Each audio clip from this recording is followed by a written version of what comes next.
ಶ್ರೀ ಗುರುಭ್ಯೋ ನಮಃ ಪರಮ ಗುರುಭ್ಯೋ ನಮಃ ಶ್ರೀಮದಾನಂದ ತೀರ್ಥ ಭಗವತ್ಪಾದಾಚಾರ್ಯ ಗುರುಭ್ಯೋ ನಮಃ ಹರಿ ಓಂ ಶುಕ್ಲಾಂಬರಧರಂ ವಿಷ್ಣುಂ ಶಶಿವರ್ಣಂ ಚತುರ್ಭುಜಂ ಪ್ರಸನ್ನವದನಂ ಧ್ಯಾಯೇತ್ ಸರ್ವವಿಘ್ನೋಪಶಾಂತಯೇ ಅಭ್ರಮಂ ಭಂಗರಹಿತಂ ಮಗಳಂ ವಿಮಲಂ ಸದಾ ಆನಂದತೀರ್ಥಮತುಲಂ ಭಜೇತಾಪತ್ರಯಾಪಹಂ ಆಪಾದಮೌಳಿಪರ್ಯಂತಂ ಗುರುಣಾಂ ಆಕೃತಿಂ ಸ್ಮರೇತ್ ತೇನ ವಿಘ್ನಾಃ ಪ್ರಣಶ್ಯಂತಿ ಸಿದ್ಧಂತಿ ಚ ಮನೋರಥಾಃ ಯಂ ಬ್ರಹ್ಮಾ ವರುಣೇಂದ್ರ ರುದ್ರ ಮರುತಸ್ತುನ್ವಂತಿ ದಿವ್ಯೈಸ್ತವೈಃ ವೇದೈಃ ಸಾಂಗಪದಕ್ರಮೋಪನಿಷದೈಃ ಗಾಯಂತಿ ಯಂ ಸಾಮಗಾಃ ಧ್ಯಾನಾವಸ್ಥಿತತದ್ಗತೇನ ಮನಸಾ ಪಶ್ಯಂತಿ ಯಂ ಯೋಗಿನೋ ಯಶ್ಯಾಂತಂ ನ ವಿದುಃಸುರಾಸುರಗಣಾಃ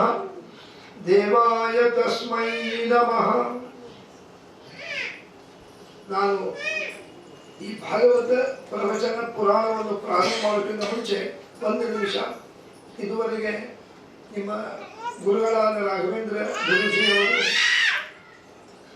ಬಹಳ ಚೆನ್ನಾಗಿ ಪ್ರಸ್ತಾವನೆಯನ್ನು ಮಾಡಿ ಈ ಭಾಗವತ ಪ್ರವಚನದ ಉದ್ದೇಶ ಇತ್ಯಾದಿಗಳನ್ನು ಹೇಳಿದರು. ಇವತ್ತು ಅವರು ಇಂಟರ್ನ್ಯಾಷನಲ್ ಫಿಗರು, ಅಂದರೆ ದೇಶ ವಿದೇಶಗಳಲ್ಲಿ ಪ್ರಖ್ಯಾತಿ ಹೊಂದಿದ್ದಾರೆ. ಆದರೆ ಹಿಂದೆ ಒಂದು ಕಾಲದಲ್ಲಿ ನಮ್ಮ ವಿದ್ಯಾರ್ಥಿಯಾಗಿದ್ದರು ಅವರು. ಅದೇ ಗುರುಭಕ್ತಿ, ಪೂಜ್ಯ ಭಾವನೆ ನೋಡಿದ್ರಿ ಅವರ ಬಗ್ಗೆ. ಅಷ್ಟು ಅದೇ ಥರ ಇರ್ತಾರೆ. ಅವರಿಗೆ ಸುಮಾರು ಒಂದು 30-40 ವರ್ಷದ ಕೆಳಗೆ, ನಮ್ಮಲ್ಲಿ ಒಂದು 30 ವರ್ಷದ ಕೆಳಗೆ ನಮ್ಮಲ್ಲಿ ಟ್ಯೂಷನ್ಗೆ ಬರಬೇಕಾದ್ರೆ ಹೇಗಿದ್ರು ಹೀಗೂ ಹಾಗೇ ಇದ್ದಾರೆ. ಅದೇ ಗೌರವ, ಅದೇ ಪೂಜ್ಯ ಭಾವನೆ. ಆಗ ಲೌಕಿಕ ವಿದ್ಯೆಯಲ್ಲಿ ಬರ್ತಿದ್ರು, ಈಗ ಆಧ್ಯಾತ್ಮಿಕತೆಯಲ್ಲಿ ಬಹಳ ಮುಂದುವರೆದಿದ್ದಾರೆ. ಅವರಿಗೆ, ಅವರ ಕುಟುಂಬ ವರ್ಗದವರಿಗೆ, ಇಲ್ಲಿಗೆ ಆಗಮಿಸಿದ ತಮ್ಮೆಲ್ಲರಿಗೂ ಕೂಡ ಭಗವಂತ ವಿಶೇಷವಾದ ಆರೋಗ್ಯ, ಆಯುಷ್ಯ, ಐಶ್ವರ್ಯ, ಸುಖ, ಸಂತೋಷ, ಸಮೃದ್ಧಿ, ಶಾಂತಿ, ಸಮಾಧಾನವನ್ನು ಕೊಟ್ಟು ಅನುಗ್ರಹ ಮಾಡಲಿ ಅಂತ ಹೇಳ್ತಾ ನಾನು ಪ್ರಾರಂಭ ಮಾಡ್ತಾ ಇದ್ದೀನಿ. ಶ್ರೀ ಗುರುಭ್ಯೋ ನಮಃ. ಹರಿ ಓಂ.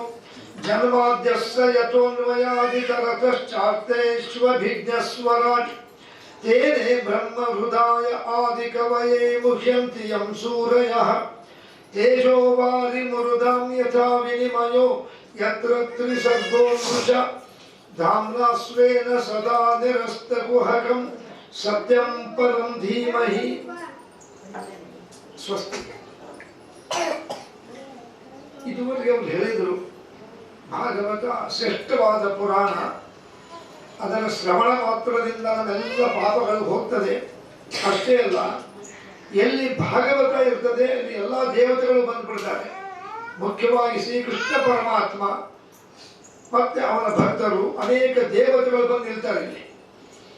ಅದಕ್ಕಾಗಿ ಇವತ್ತಿನ ದಿವಸ ಬಹಳ ಪವಿತ್ರವಾದ ದಿವಸ. ಯಾಕೆ ಇವತ್ತಿನ ದಿವಸ ಪವಿತ್ರತೆ? ಏನು ಭಾನುವಾರ ಅಂತಾರ, ಏನು ಮಾರ್ಗಶೀರ್ಷ ಮಾಸ ಅಂತಾರ? ಅಲ್ಲ. ನಮ್ಮ ಶಾಸ್ತ್ರ ಹೇಳ್ತದೆ, ತದ್ದಿನಂ ಸುದಿನಂ ವಂದೇ ಯದ್ದಿನಂ ವಿಷ್ಣು ಕಥಾಲಾಪನ ಸರ್ಜನಂ.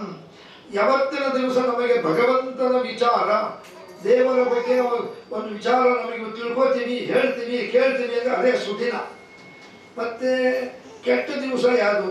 ತದ್ದಿನಂ ದುರ್ದಿನಂ ಮನ್ನೆ ಯದ್ದಿನಂ ವಿಷ್ಣು ಕಥಾಲಾಪನ ವರ್ಜನ.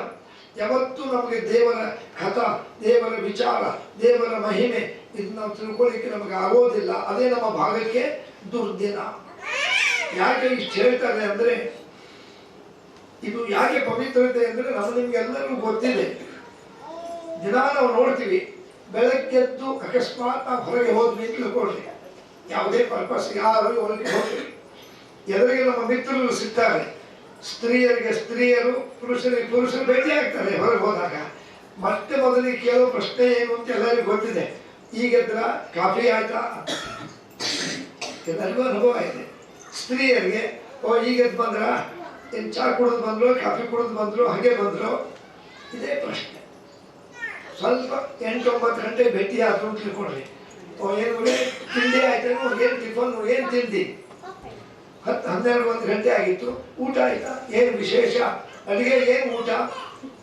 ಏನು ರೊಟ್ಟಿನೋ, ಚಪಾತಿನೋ, ಏನು ಪಲ್ಯನೋ? ಸಾಯಂಕಾಲ 5 ಗಂಟೆ ಮತ್ತೆ ಭೇಟಿ ಆಯಿತು. ಸಾಯಂಕಾಲದ ಕಾಫಿ ಆಯ್ತಾ, ಟೀ ಆಯ್ತಾ? ಮತ್ತು 7-8 ಗಂಟೆ ಆಯಿತು, ಊಟ ಆಯ್ತಾ? ರಾತ್ರಿ 9-10 ಗಂಟೆ ಆಯಿತು, ಯಾಕೆ ಇನ್ನೂ ಮಲಗಿಲ್ಲೇನೋ ಅಂದರೆ ಸ್ವಲ್ಪ ವಿಚಾರ ಮಾಡಿ. ಬೆಳಗ್ಗೆ ಎದ್ದಾಗಿಂದ ರಾತ್ರಿಯವರೆಗೂ ಯಾವತ್ ಪ್ರಲಪತೆ ಜಂತು ಲೋಕವಾರ್ತಾದಿ ಸದಾ ತಾವಚ್ಚೇತ ವದತೆ ವಿಷ್ಣು ಕೋನ ಮುಚ್ಚೇತ ಬಂಧನ. ಬೆಳಗಿಂದ ರಾತ್ರಿವರೆಗೂ ನಾವು ಬರೇ ಕಾಫಿ ಕುಡಿದ್ರ, ಚಹಾ ಕುಡಿದ್ರ, ಊಟ ಮಾಡಿದ್ರ, ಫಲಾರ ಮಾಡಿದ್ರ, ತಿಂಡಿ ತಿಂದ್ರ, ಇದೇ ವಿಚಾರ. ಎಲ್ಲಿ ದೇವರ ಬಗ್ಗೆ, ಧರ್ಮದ ಬಗ್ಗೆ, ಆಚಾರ ವಿಚಾರದ ಬಗ್ಗೆ ಅಥವಾ ಭಗವಂತನ ಮಹಿಮೆಗಳ ಬಗ್ಗೆ ನಾವು ಯಾರೂ ಮಾತಾಡಲೇ ಇಲ್ಲ. ಒಂದು ವಿಚಾರ ನಾವು ನೀವು ಅಂತಲ್ಲ, ಬಹಳ ಜನ ಮಾತಾಡೋದೇ ಇಲ್ಲ. ಯಾಕಂದ್ರೆ ಆ ಒಂದು ಪರಿಪಾಟು, ಆ ಒಂದು ವಾತಾವರಣ ಇಲ್ಲ. ಅದಕ್ಕಾಗಿ ಇಂಥ ಭಾಗವತಾದಿ ಪುರಾಣಗಳು ನಮಗೆ ದಾರಿ ತೋರಿಸ್ತದೆ. ಏನು ಮಾಡಬೇಕು, ಬೆಳಗ್ಗೆ ಎದ್ದಾಗ ಏನು ಮಾಡಬೇಕು, ಆಮೇಲೆ ಏನು ಮಾಡಬೇಕು, ಮಧ್ಯಾಹ್ನ ಏನು ಮಾಡಬೇಕು. ಭಾಗವತ ಎಂದು ನೀವು ತಿಂಡಿ ತಿನ್ನಬಾರ್ರಿ ಅಥವಾ ಹಾಲು ಕುಡಿಬಾರ್ರಿ, ಊಟ ಮಾಡಬಾರ್ರಿ ಅಂತ ಹೇಳಿಲ್ಲ. ಅದರ ಮಧ್ಯದಲ್ಲೇ ಭಗವಂತನ ಸ್ವಲ್ಪ ನೆನಪಿಟ್ಟುಕೊಳ್ರಿ. ಭಗವಂತನ ನೆನಪಿಟ್ಟುಕೊಳ್ಬೇಕು ಹೇಗೆ? ಅದಕ್ಕೆ ಈ ಭಾಗವತಾದಿ ಪುರಾಣಗಳು ಅದಕ್ಕೆ ಬಂದಿರೋದು. ಹಾಗಾದ್ರೆ ನಮ್ಮ ಮುಂದೆ ಪ್ರಶ್ನೆ ಇದೆ, ಏನು ಭಾಗವತ ಅಂದರೆ ಏನು? ಯಾರು ರಚನೆ ಮಾಡಿದರು? ಯಾವಾಗ ರಚನೆ ಮಾಡಿದರು? ಎಲ್ಲಿ ರಚನೆ ಮಾಡಿದರು? ಮತ್ತೆ ಯಾರಿಗೋಸ್ಕರ ರಚನೆ ಮಾಡಿದರು? ಇದರ ಉದ್ದೇಶ ಏನು? ಮತ್ತೆ ಈ ಭಾಗವತ ಕೇಳೋದ್ರಿಂದ ಏನಾಗ್ತದೆ? ಅವ್ರಿಗೆ ಹೇಳಿದ್ರು, ಈ ಭಾಗವತ ಕೇಳೋದ್ರಿಂದ ಏನಾಗ್ತದೆ? ಮೊದಲಿಗೆ ಯಾರು ಕೇಳಿದ್ರು, ಬರೆದವ್ರು ಯಾರು, ಕೇಳಿದವ್ರು ಯಾರು, ಪ್ರಪಂಚದಲ್ಲಿ ಪ್ರಸಿದ್ಧಪಡಿಸಿದವ್ರು ಯಾರು, ಇದನ್ನು ಕೇಳಿದವ್ರಿಗೆ ಏನೇನಾಗಿದೆ, ಇದೆಲ್ಲ ತಿಳ್ಕೊಳ್ಳಿಕ್ಕೆ ಭಾಗವತ ಪುರಾಣ ಪ್ರಾರಂಭ ಆಗ್ತದೆ. ತತ್ಕಿಂಚಿತ್ ಪೂರ್ವದಲ್ಲಿ ಅವರು ಭಾಗವತವನ್ನು ವ್ಯವಸ್ಥೆ ಮಾಡಿದ ನಮ್ಮ ರಾಘವೇಂದ್ರ ಗುರೂಜಿಯವರು ಏನೇ ಒಂದು ಕೆಲಸ ಮಾಡಬೇಕಾದ್ರೆ ಸಂಕಲ್ಪ ಮಾಡಿ ಮಾಡಬೇಕು. ಅಲ್ಲೇ ಕೂತ್ಕೊಂಡ್ರು, ಅಲ್ಲೇ ಆಚಮನ ಮಾಡು, ಮೇಲೆ ಕೂಡು. ಅದಕ್ಕೆ ಸಂಕಲ್ಪ ಅಂತ ಹೆಸರು. ಯಾಕೆ ಅಂದರೆ ಈ ಸಂಕಲ್ಪ ಪೂರ್ವಕವಾಗಿ ಮಾಡಿದ ಕೆಲಸ ಅದು ಪೂರ್ತಿ ಫಲ ಸಿಗ್ತದೆ. ಸುಮ್ಮನೆ ಮಾಡಿರಿ ಅಂತಲ್ಲ, ಅದನ್ನು ಮಾಡಬೇಕಾದ್ರೆ ಅದಕ್ಕೊಂದು ಕ್ರಮ ಇದೆ. ಇದು ನಾನು ಮಾಡಿಸ್ತೀನಿ. ಈಗ ಆಚಮನ ಮಾಡಿ. ಕೇಶವಾಯ ಸ್ವಾಹ, ನಾರಾಯಣಾಯ ಸ್ವಾಹ, ಮಾಧವಾಯ ಸ್ವಾಹ, ಗೋವಿಂದಾಯ ನಮಃ, ವಿಷ್ಣವೇ ನಮಃ, ಮಧುಸೂದನಾಯ ನಮಃ, ತ್ರಿವಿಕ್ರಮಾಯ ನಮಃ, ವಾಮನಾಯ ನಮಃ, ಶ್ರೀಧರಾಯ ನಮಃ, ಋಷಿಕೇಶಾಯ ನಮಃ, ಪದ್ಮನಾಭಾಯ ನಮಃ, ದಾಮೋದರಾಯ ನಮಃ, ಸಂಕರ್ಷಣಾಯ ನಮಃ, ವಾಸುದೇವಾಯ ನಮಃ, ಪ್ರದ್ಯುಮ್ನಾಯ ನಮಃ, ಅನಿರುದ್ಧಾಯ ನಮಃ, ಪುರುಷೋತ್ತಮಾಯ ನಮಃ, ಧೋಕ್ಷಜಾಯ ನಮಃ, ನಾರಸಿಂಹಾಯ ನಮಃ, ಅಚ್ಯುತಾಯ ನಮಃ, ಜನಾರ್ದನಾಯ ನಮಃ, ಉಪೇಂದ್ರಾಯ ನಮಃ, ಹರಯೇ ನಮಃ, ಶ್ರೀಕೃಷ್ಣಾಯ ನಮಃ. ಅದ್ಯ ಪೂರ್ವೋಚ್ಚರತ ಏವಂ ಗುಣವಿಶೇಷಣ ವಿಶಿಷ್ಟಾಯಾಂ ಶುಭಚಿತೋ ಶೋಭನ ದೇವತಂತರ್ಯಾಮಿ ಶ್ರೀ ಭಾರತೀರಮಣ ಮುಖ್ಯ ಪ್ರಾಣಾಂತರ್ಗತ ಶ್ರೀಕೃಷ್ಣ ಪ್ರೇರಣೆಯ ಶ್ರೀಕೃಷ್ಣ ಪ್ರೀತ್ಯರ್ಥಂ ಅಸ್ಮಿನ್ ಶುಭ ದಿವಸೆ ಅಸ್ಯ ಯಜಮಾನಶ್ಚ ಸ್ವಗೃಹೆ. ನಿಮ್ಮ ದೊಡ್ಡ ಅಣ್ಣ ಹೆಸರೇನು? ವಾಸುದೇವ ಶರ್ಮಣಃ ಗೋತ್ರ ವಸಿಷ್ಠ ಗೋತ್ರೋತ್ಪನ್ನಶ್ಚ ವಾಸುದೇವ ಶರ್ಮಣಃ. ಇನ್ನೊಬ್ಬರು ಭಾಸ್ಕರ ಶರ್ಮಣಶ್ಚ ವಸಿಷ್ಠ ಗೋತ್ರೋದ್ಭವಶ್ಚ ರಾಘವೇಂದ್ರ ಶರ್ಮಣಃ ವಸಿಷ್ಠ ಗೋತ್ರೋದ್ಭವಶ್ಚ. ನಿಮ್ಮ ಅವ್ರ ಹೆಂಡತಿಯರು ಸೌಭಾಗ್ಯವತಿ ಜ್ಯೋತಿ ಲಕ್ಷ್ಮೀ ನಾಮ್ನ್ಯಾಂ, ಸೌಭಾಗ್ಯವತಿ ಭಾಗ್ಯಶ್ರೀ ನಾಮ್ನ್ಯಾಂ, ಸೌಭಾಗ್ಯವತಿ ಸಂಧ್ಯಾ ನಾಮ್ನ್ಯಾಂ. ಮಕ್ಕಳು ಚಿರಂಜೀವಿ ಗುರುಪ್ರಿಯಾ ನಾಮ್ನ್ಯಾಂ. ನಿಮ್ಮ ಹುಡುಗಿ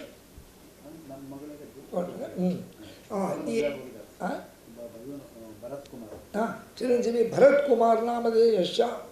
ಆಯ್ತಾ?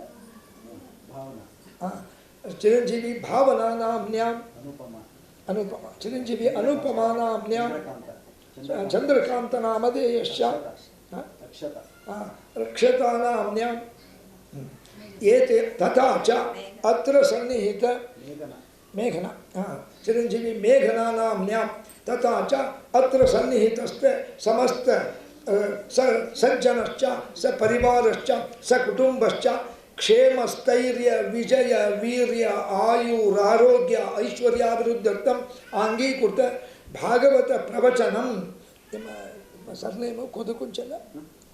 ಹಾಂ, ಕುದುಕುಂಚೆ ಸಿ ಮಹಾಬಲರಾವ್ ತಸ್ಯ ಮರಣಾನಂತರಂ ಸನ್ನಿಹಿತ ಸಕಲ ಅಶೌಚ ನಿವೃತ್ತರ್ಥಂ ಶುಚಿತ್ವ ಪ್ರಾಪ್ತ್ಯರ್ಥಂ ಯಾವತ್ ಅವ್ರ ಹೆಸರೇನು ಮಹಾಬಲರಾವ್, ಮಹಾಬಲರಾವ್ ಉತ್ತರೋತ್ತರ ಲೋಕ ಪ್ರಾಪ್ತ್ಯರ್ಥಂ ತಸ್ಯ ವಿಶೇಷ ಶಾಂತಿಪೂರ್ವಕ ಉತ್ತಮ ಲೋಕ ಪ್ರಾಪ್ತ್ಯರ್ಥಂ अस्मिन् शुभ दिवसे यजमानश्च स्वगृहे योग केन्द्रे श्रीमद् भागवत पुराण प्रवचनं सप्ताह क्रमेण इव अस्मिन् समारभ्य भानुवार पर्यन्तं प्रतिदिनम् आचार्य मुखेन श्रवणं कारयन्ति कृतस्य च.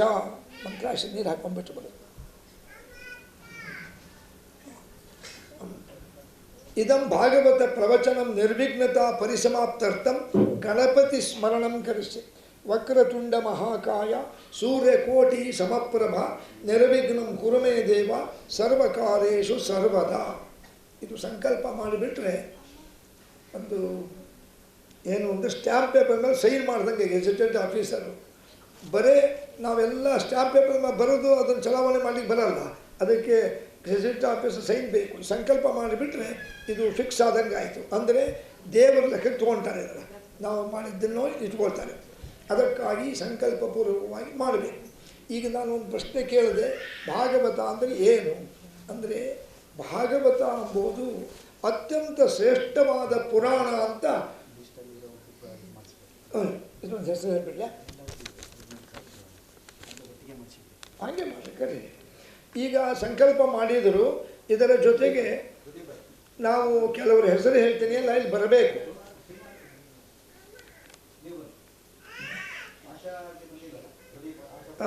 ಕುದುಕುಂಜೆ ಮಹಾಬಲರಾವ್ ಅವರ ಮಕ್ಕಳು, ಸೊಸೆಂದರು,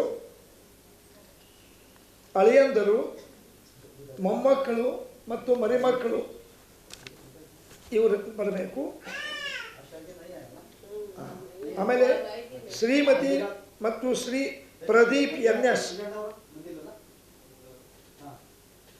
ಪ್ರದೀಪ್ NS ಬೇಬಿ, ಆಮೇಲೆ ನಮಸ್ತಿ NP, ಶ್ರೀ ಮತ್ತು ಶ್ರೀ NM ಶಾಂತಿನಾಥ್ ಮತ್ತು ಮಕ್ಕಳು. ಅಲ್ಲಿಂದ ಶ್ರೀಮತಿ ಮತ್ತು ಶ್ರೀ ಸತ್ಯನಾರಾಯಣ ರಾವ್ ಹರಿಹರ, ಸತ್ಯನಾರಾಯಣ ರಾವ್ ಹರಿಹರ, ಶ್ರೀಮತಿ ಮತ್ತು ಶ್ರೀ ಆಶಾ ಪ್ರದೀಪ್ ದಾವಣಗೆರೆ, ಶ್ರೀಮತಿ ಮತ್ತು ಶ್ರೀ ಮಂಜುನಾಥ್ H ಮತ್ತು ಅವರ ಮನೆಯವರು.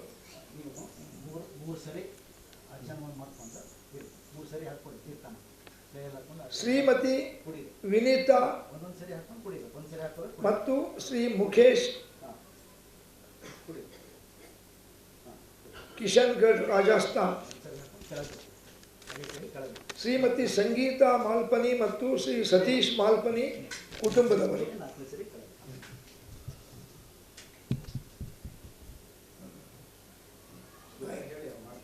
ಸರಿ, ಮಂತ್ರಾಕ್ಷರ ಕೊಂಬಿಟ್ಬೇಡಿ. ಇದಂ ಭಾಗವತ ಪುರಾಣ ಪ್ರವಚನಂ. ಕೈ ಮಂತ್ರಾಕ್ಷರ ನೀರು ಹಾಕೊಂಡ್ಬೇಡಿ.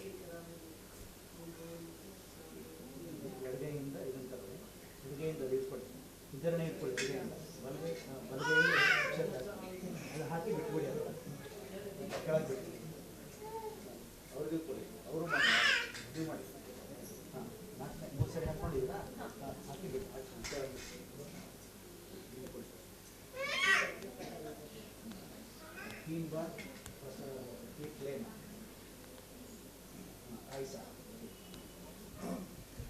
ಈಗ ನಮ್ಮ ಪ್ರಶ್ನೆ ಏನು ಕೇಳಿದೆ, ಭಾಗವತ ಅಂದರೆ ಏನು, ಇದನ್ನು ಯಾರು ರಚನೆ ಮಾಡಿದರು, ಯಾವಾಗ ಮಾಡಿದರು, ಯಾರಿಗೋಸ್ಕರ ಮಾಡಿದರು, ಮತ್ತು ತಾವು ರಚನೆ ಮಾಡಿ ಇದನ್ನು ಹೇಗೆ ಅದನ್ನು ಪ್ರಪಂಚದಲ್ಲಿ ಅದು ಪ್ರಸಿದ್ಧಿಯಾಗುವ ಮಾಡಿದರು, ಮತ್ತು ಈ ಭಾಗವತ ಕೇಳೋದ್ರಿಂದ ಏನಾಗ್ತದೆ, ಇದಕ್ಕೆಲ್ಲ ಉತ್ತರ ಅದೇ ಭಾಗವತ. ಮೊದಲಿಗೆ ಭಾಗವತವನ್ನು ರಚನೆ ಮಾಡಿದವರು ಸಾಕ್ಷಾತ್ ವೇದವ್ಯಾಸ ಋಷಿಗಳು, ಸಾಕ್ಷಾತ್ ವೇದವ್ಯಾಸ ಋಷಿಗಳು. ಹಾಗಾದರೆ ವೇದವ್ಯಾಸ ಋಷಿಗಳು ಬೇರೆ ಯಾರೂ ಅಲ್ಲ, ಸಾಕ್ಷಾತ್ ವಿಷ್ಣು ನಾರಾಯಣನೇ ವೇದವ್ಯಾಸರಾಗಿ ಅವತಾರ ಮಾಡ್ತಾನೆ. ಯಾಕೆ ಅಂತ ಮುಂದೆ ಬರ್ತದೆ. ಅವರು ಅವತಾರ ಮಾಡಿ ಈ ಭಾಗವತವನ್ನು ಅವರು ಬರೀತಾರೆ. ಹಾಗಾದರೆ ಈ ಭಾಗವತವನ್ನು ಬರೀಲಿಕ್ಕೆ ಕಾರಣ ಏನು? ಇವತ್ತು ಬಹಳ ಜನ ಆಧುನಿಕರು ಎಲ್ರಿ ಪುರಾಣ ಏನದ್ರಲ್ಲಿ ಏನು ಅವ ಸುಮ್ಮನೆ ಕೆಲಸ ಇದ್ದಿಲ್ಲ ಕೂತ್ಕೊಂಡು ಏನೋ ಬರೆಯೋರು ಅಂತಾರೆ. ಸರಿ, ಹಾಗಾದರೆ ಇವತ್ತೊಬ್ಬರಿಗೆ ನಾವೇನು ಕೆಲಸ ಕೊಡದೆ ಕೂಡಿಸಿ ಒಂದು ಯಾವುದರ ಪುರಾಣ ಬರೆಯಪ್ಪ ಅಂದರೆ ಪುರಾಣ ಬರೆಯೋದು ಬೇಡ, ಒಂದು ವಾಕ್ಯ ಬರೀಲಿಕ್ಕಾಗಲ್ಲ. ಇವತ್ತು ವೇದವ್ಯಾಸರು ಎಷ್ಟು ಬರೆದಾರೆ ಗೊತ್ತಾ? 18 ಪುರಾಣ, 18 ಉಪಪುರಾಣ ಎಲ್ಲ ಲೆಕ್ಕ ತಗೊಂಡ್ರೆ 40,000 ಶ್ಲೋಕ, 4,20,000 ಶ್ಲೋಕಗಳು, 4,20,000 ಶ್ಲೋಕವನ್ನು ಒಬ್ಬ ವ್ಯಕ್ತಿ ಬರೀಲಿಕ್ಕೆ ಆಗ್ತದ? ಅದರಲ್ಲೆಲ್ಲ ಬಂದುಬಿಡ್ತು. 18 ಪುರಾಣಗಳು ಅಂದರೆ ಯಾವುದು? ಮಹಾಭಾರತ, ರಾಮಾಯಣ, ಭಾಗವತ, ಮತ್ತು ಮತ್ಸ್ಯ ಪುರಾಣ, ನಾರದ ಪುರಾಣ, ಲಿಂಗ ಪುರಾಣ, ಶೈವ ಪುರಾಣ, ಭವಿಷ್ಯತ್ ಪುರಾಣ, ಬ್ರಹ್ಮಾಂಡ ಪುರಾಣ, ಬ್ರಹ್ಮಕಾಂಡ ಪುರಾಣ, ಗರುಡ ಪುರಾಣ, ಆಮೇಲೆ ಭವಿಷ್ಯೋತ್ತರ ಪುರಾಣ, ಪದ್ಮ ಪುರಾಣ ಎಲ್ಲ ಸೇರಿ 4,20,000 ಶ್ಲೋಕಗಳನ್ನು ಬರೆದಾರೆ. ಸರಿ, ಇನ್ನು ಭಾಗವತವನ್ನು ಬರೆದಿದ್ದಿಲ್ಲ. ಅವರು ತಮ್ಮ ಆಶ್ರಮದಲ್ಲಿ ಕೂತಿದ್ದರು. ಎಲ್ಲಿ? ಶಮ್ಯಪ್ರಾಸ ಅಂತ ಉತ್ತರ ಭಾರತದ ಹರಿದ್ವಾರ ಅಂತಿದೆ, ಈಗಲೂ ಇದೆ. ಅದರ ಸಮೀಪದ ಆಶ್ರಮದಲ್ಲಿ ಕೂತಾಗ ನಾರದ ಋಷಿಗಳು ಬಂದು ಪ್ರಾರ್ಥನಾ ಮಾಡ್ತಾರೆ, ಸ್ವಾಮಿ ನೀವು ಭಾಗವತ ರಚನೆ ಮಾಡಿರಿ. ಯಾಕಂದರೆ ಇದುವರೆಗೆ ನೀವು 17 ಪುರಾಣಗಳನ್ನು ಬರೆದಿರಲ್ಲ, ಅವು ಭಾಳ ದೊಡ್ಡದಾಗಿದೆ. ಬಹಳ ದೊಡ್ಡ ಪುರಾಣ ಇದ್ದರೆ ಯಾರೂ ಓದ್ಲಿಕ್ಕೆ ಹೋಗಲ್ಲ, ಕೇಳಿಕ್ಕೆ ಹೋಗಲ್ರಿ. ನಮ್ಮ ಚಿಕ್ಕದಿರಬೇಕು, ಅದಕ್ಕೆ ಚಿಕ್ಕದಾಗಿರಬೇಕು, ಅದರಲ್ಲಿ ಎಲ್ಲ ಇರಬೇಕು. ಅಂಥ ಒಂದು ಪುರಾಣವನ್ನು ರಚನೆ ಮಾಡಿರಿ ಅಂತಂದಾಗ ಆಗ ವೇದವ್ಯಾಸರು ಸರಿಯಾಗಿ ಹೇಳಿದಪ್ಪ ನಾರದ ಮಾಡ್ತೀನಿ ಅಂತಂದು ಆಗ ಶ್ರೀಮದ್ ಭಾಗವತವನ್ನು ರಚನೆ ಮಾಡಿದರು. ಇದು ಭಾಗವತದ ಹಿನ್ನೆಲೆ. ಈಗ ಸಾಮಾನ್ಯವಾಗಿ ಈ ಮೊದಲಿಗೆ ನಮಗೆ ಈ ಭಾಗವತ ಅಂದರೆ ಏನು ಅಂತ ಬೇಕಲ್ಲ. ಸರಿ, ರಚನೆ ಏನೋ ಮಾಡಿದರು. ಭಾಗವತ ಅಂದರೆ ಏನು ಎಂಬುದಕ್ಕೆ ಉತ್ತರ ಹೇಳ್ತಾರೆ. ನಿಗಮಕಲ್ಪತರೋರ್ಗಲಿತಂ ಫಲಂ ಶುಕಮುಖಾದಮೃತದ್ರವ ಸಂಯುತಂ ಪಿಬತ ಭಾಗವತರ ಸಮಾಲಯಂ ಮುಹುರಹೋ ರಸಿಕಾಃ ಭುವಿ ಭಾವುಕಾಃ. ನೋಡ್ರಿ, ಭಾಗವತ ಎದಕ್ಕೆ ಹೋಲಿಸ್ತಾ ಇದ್ದಾರೆ? ಭಾಗವತ ಎಂಬುದು ಸ್ವರ್ಗಲೋಕದಲ್ಲಿ ಹುಟ್ಟಿದ ಒಂದು ಮರದಲ್ಲಿ ಹಣ್ಣು. ಸ್ವರ್ಗಲೋಕದಲ್ಲಿ ಎಂಥ ಮರ ರೀ? ಎದರಿಂದ ಹುಟ್ಟಿದೆ? ಯಾವುದೋ ಬೀಜ ಹುಟ್ಟಿದ ಮರ ಅಲ್ಲ, 4 ವೇದಗಳದೇ ಮರ. ಅಂದರೆ ವೇದಗಳು 4: ಋಗ್ವೇದ, ಯಜುರ್ವೇದ, ಸಾಮವೇದ, ಅಥರ್ವವೇದ. ಈ 4 ವೇದಗಳದೇ ಮರ ಹುಟ್ಟಿದಂತೆ ಸ್ವರ್ಗಲೋಕದಲ್ಲಿ. ಹೌದು, ಆ ಮರ ಹುಟ್ಟಿದೆ ಅಲ್ಲ, ಅದಕ್ಕೆ ಎಷ್ಟು ರೆಂಬೆಗಳು? ರೆಂಬೆ ಅಂದರೆ ನಾವು ಸಂಸ್ಕೃತದಲ್ಲಿ ಸ್ಕಂದಗಳು ಓದ್ತೀವಿ, ಅದಕ್ಕೆ ಕೊಂಬೆಗಳು. ಭಾಗವತಕ್ಕೆ 12 ಸ್ಕಂದ, ಆ ಮರಕ್ಕೆ 12 ರೆಂಬೆಗಳಿವೆ. ಆಯಿತಾ? ಎಲೆಗಳು ಎಷ್ಟಿವೆ ಅದರಲ್ಲಿ? 346 ಅಧ್ಯಾಯ ಭಾಗವತ. ಅಂದರೆ ಭಾಗವತಕ್ಕೆ 12 ಸ್ಕಂದ ಅಂದರೆ 12 ಭಾಗ, 346 ಅಧ್ಯಾಯಗಳು. ಶ್ಲೋಕ ಎಷ್ಟಿದ್ದಾವೆ? 18,000 ಶ್ಲೋಕ.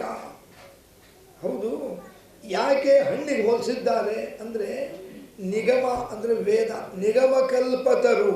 ನಿಗಮ ಅಂದರೆ ವೇದಗಳದೇ ಸರ್ವ ಇಷ್ಟಾರ್ಥವನ್ನು ಕೊಡುವಂಥ ಮರ ಸ್ವರ್ಗಲೋಕದಲ್ಲಿ ಹುಟ್ಟಿದೆ. ಅದರಲ್ಲಿ ಒಂದು ಫಲಭರಿತವಾದ ಹಣ್ಣಾಗಿದೆ, ಒಂದು ಮಾವಿನ ಮರ ಅಂತ ತಿಳ್ಕೊಡ್ರಿ. ವೇದಗಳಿಂದ ಹುಟ್ಟಿದ ಮಾವಿನ ಮರದಲ್ಲಿ ಒಂದು ಹಣ್ಣಾಗಿದೆ. ಹೆಂಗಿದೆ ಹಣ್ಣದು? ಶುಕಮುಖಾದ ಅಮೃತದ್ರವ ಸಂಯುತಂ. ಸಂಸ್ಕೃತದೊಳಗೆ ಶುಕ ಅಂದರೆ ಗಿಳಿ, ಗಿಳಿಗೆ ಶುಕ ಅಂತಾರೆ. ಗಿಳಿಯಿಂದ ಕುಕ್ಕಲ್ಪಟ್ಟಿದೆ. ನಿಮಗೆ ಗೊತ್ತಿದೆ, ಒಂದು ಮಾವಿನ ಮರದಲ್ಲಿ ಒಂದು ಗಿಳಿ ಬಂದು ಹಣ್ಣು ಕುಕ್ಕುತ್ತದೆ ಅಂದರೆ ಅದು ಸಿಹಿ ಇರಬೇಕು, ಅದು ಹುಳಿ ಇದ್ದರೆ ಕುಕ್ಕೋದಿಲ್ಲ. ಅದಕ್ಕೆ ಸಂಸ್ಕೃತದೊಳಗೆ ಮುಖ ಅಂದರೆ ಬಾಯಿ.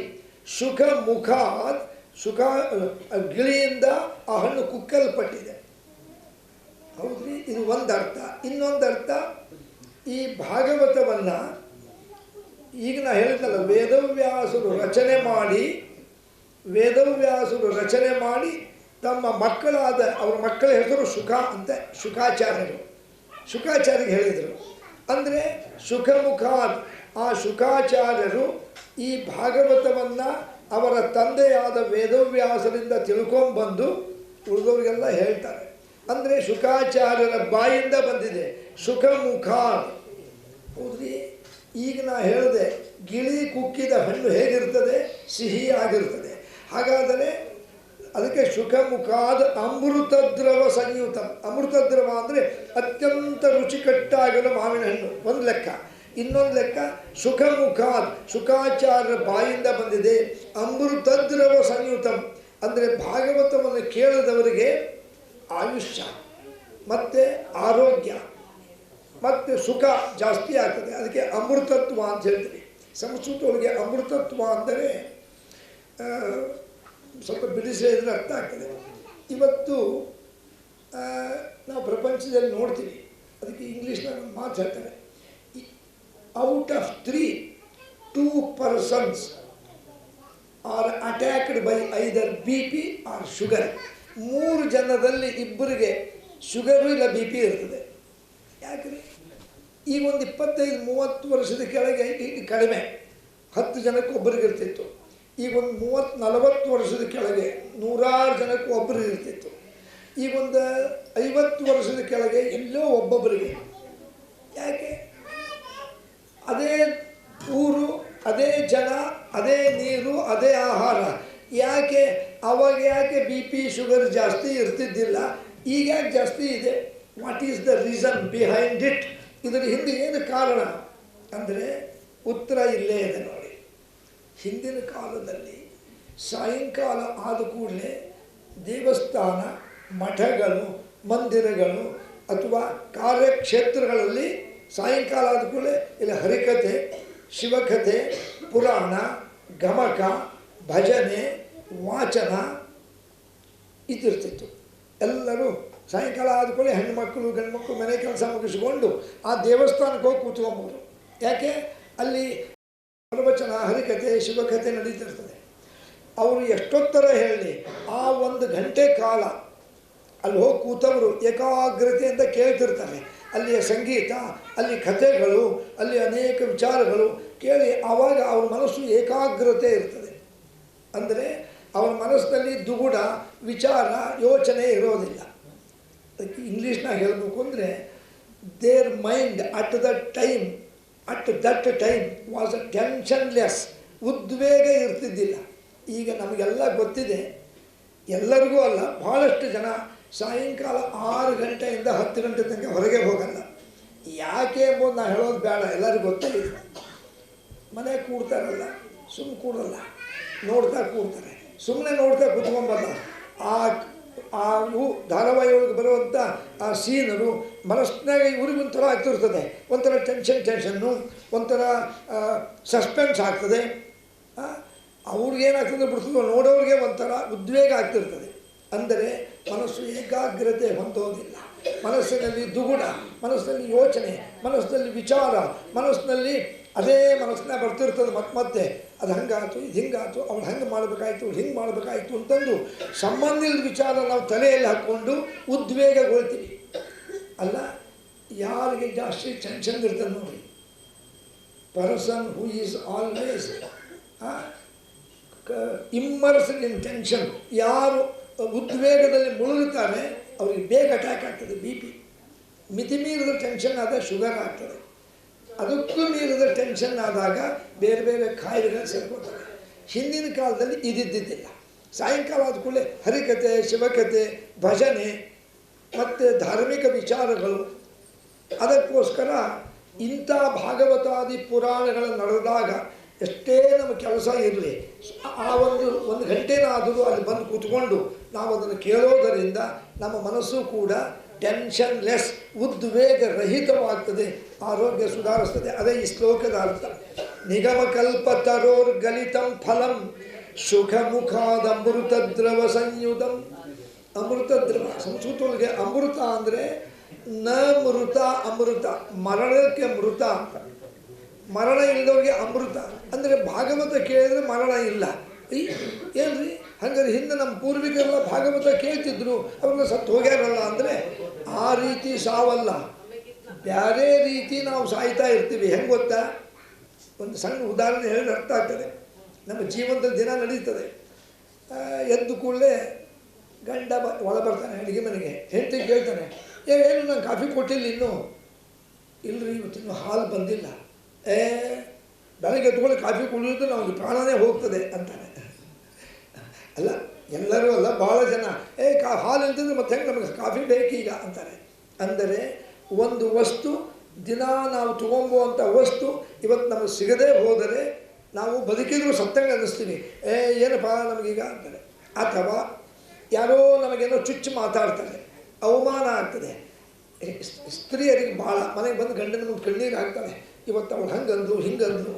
ಅಂದರೆ ಅಷ್ಟೇ ಅಲ್ಲ, ಇವತ್ತು ನೋಡ್ರಿ ಅವಳು ಭಾಳ ಚುಚ್ಚು ಮಾತಾಡಿದ್ಲು, ಅಲ್ಲೇ ನನಗೆ ಉಸಿರು ನಿಂತು ಹೋಗಿತ್ತು, ಅಷ್ಟು ನಮ್ಮ ಮನಸ್ಸು ನೋವು ಆಯಿತು. ಬದುಕಿರ್ತಾಳೆ, ಸತ್ತಿರೋದಿಲ್ಲ. ಆದರೆ ಆ ಭಾವನೆ ಬರ್ತದೆ. ಅಂದರೆ ಒಬ್ಬರಿಂದ ಅವಮಾನ ಆದಾಗ, ನಮಗೆ ಬೇಕಾದ ವಸ್ತು ಸಿಗಲಿದ್ದಾಗ ನಾವು ಬದುಕಿದ್ರು ಸತ್ತಂಗೆ ಆಗ್ತೀವಿ.